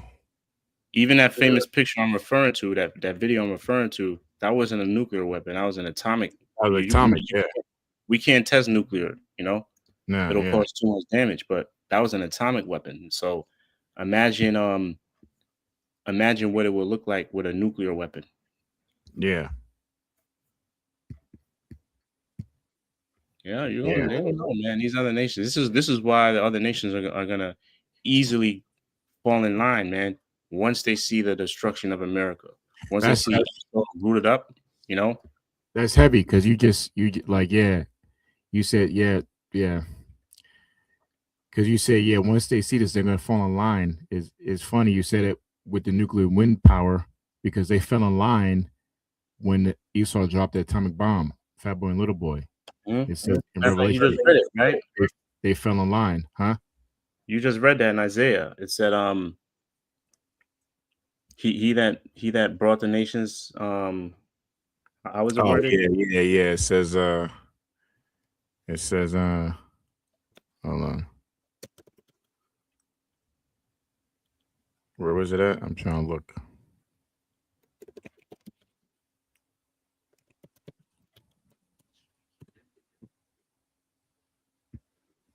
Let me go to it. Where is it? Isaiah. I guess it's up more. I'm joking, maybe. Yeah. Or is it way up there with verse 9 or something? Mm,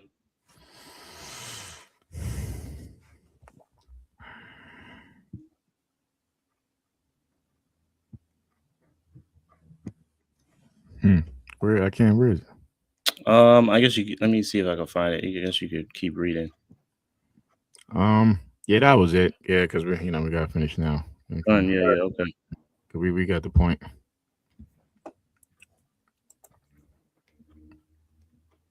Yeah, so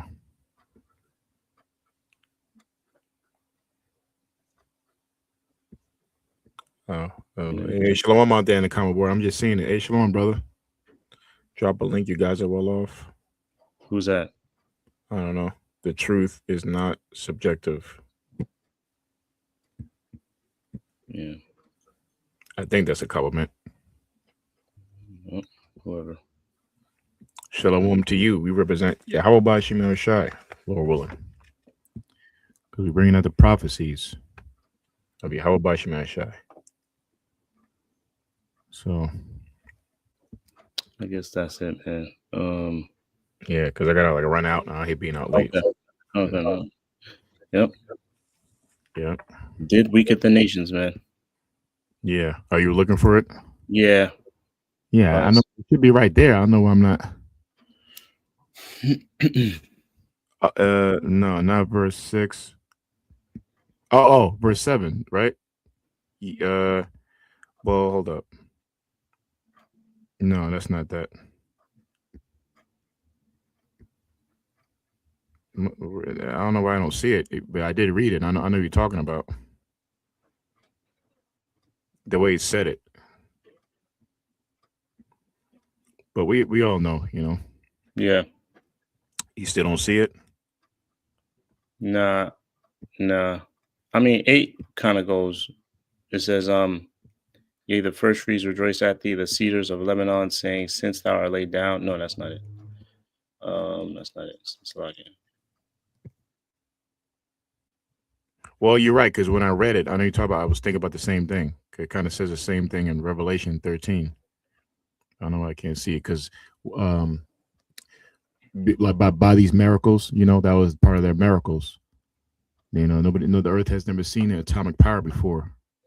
I guess you could say 12 when it says, how art thou fallen from heaven, O Lucifer, son of the morning? How art thou cut down to the ground, which did weaken the nations, right? Because they weakened the nations mainly through the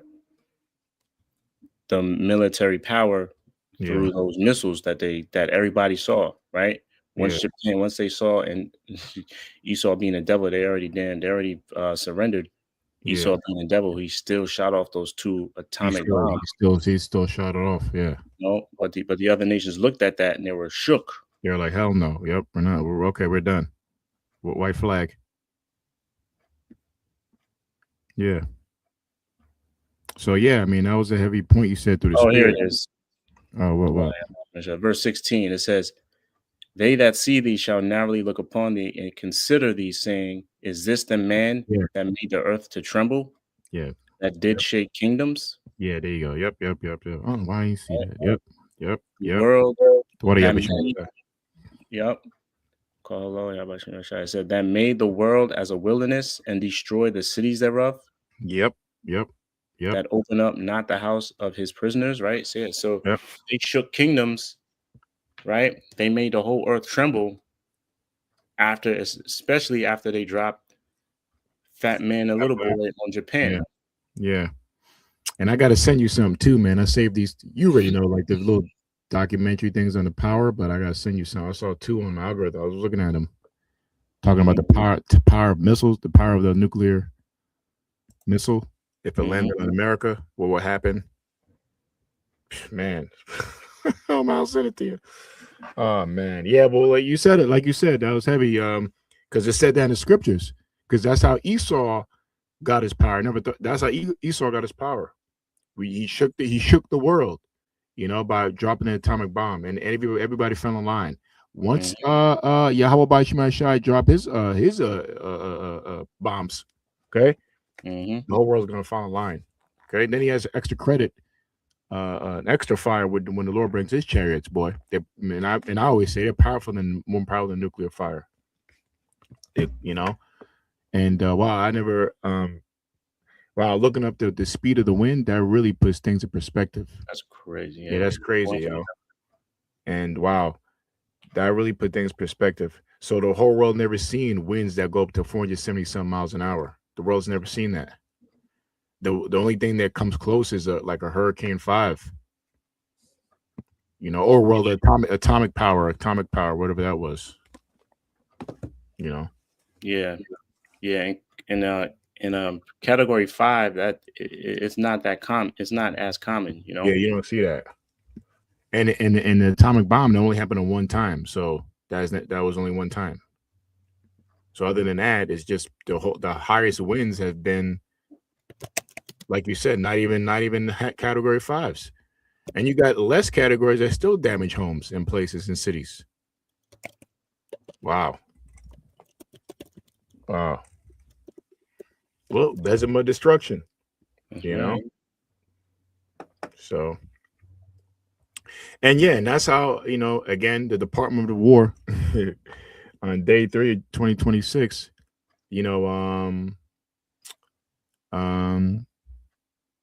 eventually this is how this is going to end, and this is what it means to be saved in the Lord, Yahweh Shemai Shai. All right, we have to be saved from the nuclear wind, okay? That nuclear power. This is the wrath of the Lord. You talk about category 5 as the hand of God. Okay. That's just his pinky. Okay, the Lord's going to use his real hand. Okay. Strong is thy right hand that doeth this. I think the scriptures say that. So I just looked up the high, and then we can end it, right? Yeah, I guess we could hit a little 2 minute. That'd be a nice little 3 hours. So. It says, I just looked up the biggest hurricane with the biggest wind or whatever. It was actually in 2015. Oh yeah. Called Hurricane Patricia. Where was that? Islands or something? Formed near the Gulf of. It was in Mexico, off of Mexico. Damn. And the winds were 221 miles an hour. Holy shit. That's fucking, yeah. But that was only, it says, sustained over 10 seconds. Okay. So that was it wasn't like the whole time. It was the highest, the peak of its wind velocity was 221 miles an hour. That doesn't come close to, and this is just a 1 megaton 1 megaton nuclear weapon. That's 470 miles per hour. Holy shit. And the Lord's gonna do this in 1 hour, because it's gonna be bomb, boom, boom, boom, boom, boom, boom, boom, boom, boom. You know what I mean? So all these missiles popping off, you know, and all these winds. Yeah. Oh, That's why. Wow. That's why it makes it. That's why that's why we can see the besom of destruction. The missiles are the besom of destruction. They're just gonna sweep away, Sweeping, sweep away, sweep away America, boy. sweeping, man. You know.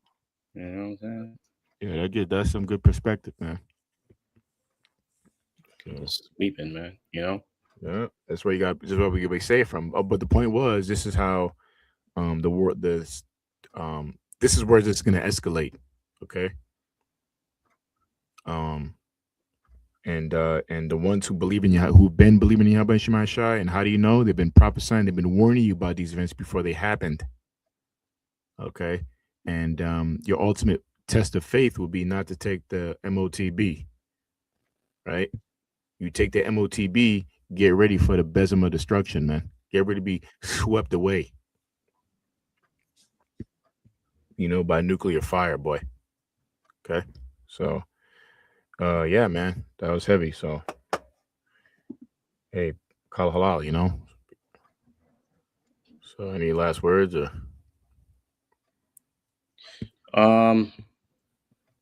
No, I guess to bring it back to the show, you know, we it should be pretty obvious Yeah. what kingdom we are, right? We have prophets out there. Well, the Most High has his prophets out there once again doing what he's done throughout history in every kingdom, right? Whenever that kingdom is about to go down, or especially when that kingdom is about to go down, but whenever there's a major war, um, or concerning Israel, or in general, the Most High always has his prophets out there to warn the people, primarily his people, right, that are within that land, um, which are today the so-called Negroes, Latinos, and Native Americans, of an impending war, right, or a big or major prophecy, or prophecy that's going to take place. And um, this kingdom is no different. And what further prove that, just like it says in Jeremiah 28, where it says, a great city or a great country, right? I'll send my prophets out there to a great country, or what's considered a great country, a great city, Yeah.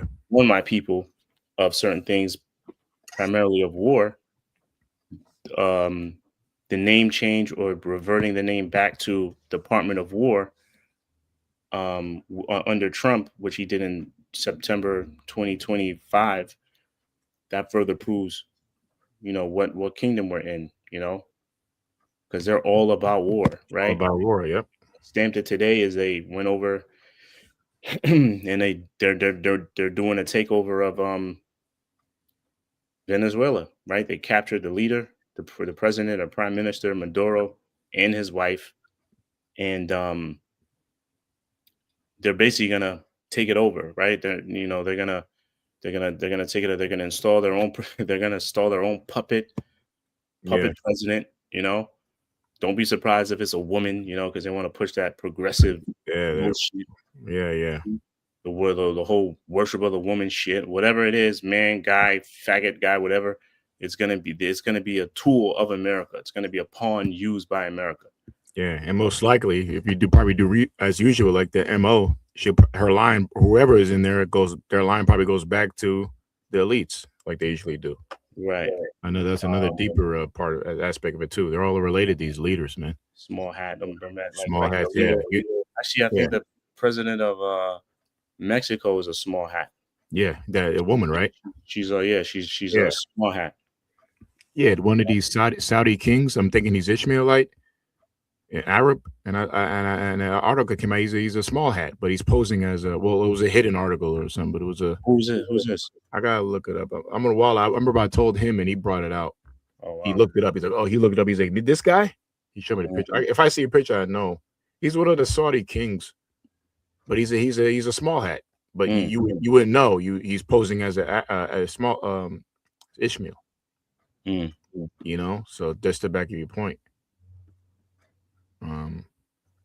Yeah. So so a good thing to watch is what these other countries, how they react to it, right? Because I'm reading an article now. It says Chinese.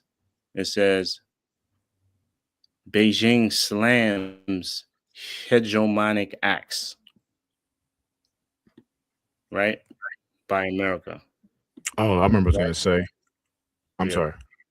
No, I was Go gonna ahead. say. Well, you already know this proof. Well, anyway, we already know that Venezuela is under the umbrella of Russia. So, I'm looking forward to see what they're gonna say about this. Right. They heavily support. Yeah, they're supported by Russia. Right. Like it says in, Yeah, they should be a guard. Right. yeah, Russia is a guard. Like they should be a guard unto them. Speaking about mm, Gog and Magog, Russia backs a lot of these other nations. So we'll see how they react to it. China said it's deeply shocked by U.S.'s military strikes on Venezuela. yeah. Right? Man. Yeah.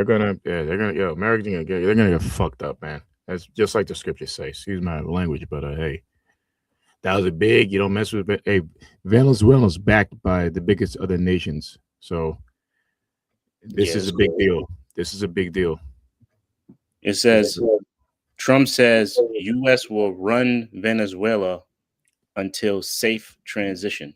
Right? Yeah, This is today, January 3rd, 427. Right. So this is just this will lead to. It's not just going to stop here. The other nations are going to react to it, and it's just yep, going to lead to a bigger situation, right? Which is beautiful because that's all prophecy. yeah, Let's do act like we do. I can't. yeah. Let's get around the hand to Yeah, Most High Yahweh pretty much, man, sure. because Yep, yep. the prophecies they stay rolling out. Because you know why? What is this doing? It's just adding more fire to the fuel. That hatred for America. This ain't gonna make you think these other nations. Hey, good job. Then they're not saying that shit. This is just gonna spark what the already hatred is gonna just rise for America, yo. Because remember, like we said, Venezuela, they doing business with other countries. Now you did that. Now the partnerships that Venezuela had with the other nations. Now, like you said, they're gonna stick their own people in there and try to mess up that up. They're stealing it. Hey man, this is gonna be exciting year. That's why this is gonna be exciting, a pivotal year, I'll say, through the spirit. It's gonna be a year to remember, man, no matter what happens. Even if the Lord come 2027, 2028, this year is gonna be every year is pivotal, but this year is gonna, it's already proven itself. Come on. Yeah, this year, like this year or this past year is crazy. It's 26 already, but Yeah, even with ice, I mean that was crazy. this year had a lot of progression towards Draconian laws or something. right. Well, they progressed a lot with AI technology, Oh yeah, yep, which is going to yep. play a part in which did play a part in the transition from um, going into like a digital currency, which is the ultimate goal, right? A lot of progress happened through um, like the CHIP, the MOTB. A lot of technology like progressed this year, all in aiding the technology of the chip, right? Like you had Palantir that got signed this year, right? And you had something else that was, I think, that was pretty much implemented into law, all to push the CHIP, man. So this was a big year, right? 1 year under the presidency of Nero, you know. We'll see what year 2 does. But yeah, that's pretty much it, man. Jeremiah 28 is in full effect. Um, the Department of War, them renaming themselves to Department of War, and the takeover of Venezuela under Trump, it all proves that for what time we're in, and it's all going to escalate from here. So that's pretty much it. Con. Okay, well said through the spirit. So I guess with that, we'll say, we pray, you edify through the spirit of Yahweh Bashim Shai. All right, we believe we are this hope, the elect. We call us the hopeful elect, the apostles of GMS. All right, they are men of the Lord, CT bishops, members of GMS. We are those men, man, and we're proving it. They're prophesying these events. Okay, so with that, we would like to say, give credit to Kal Halal, Yahweh Ba'Hashem Yahushai Ba'Hashem Ruach Kodesh, and the water Yahweh for giving us Yahushai. Double honors to the apostles of GMS who have the 100% spirit of Yahweh Ba'Hashem Yahushai in them. Double honors to the CT bishops, elders of GMS, our big brothers, and greetings and salutations to you, Akim, in this country and all over the world, prophesying in the true name of Yahweh Ba'Hashem Yahushai. All right. Shalom. Shalom. And shalom out there in the comment board too. Okay. Turn this thing off. Shalom.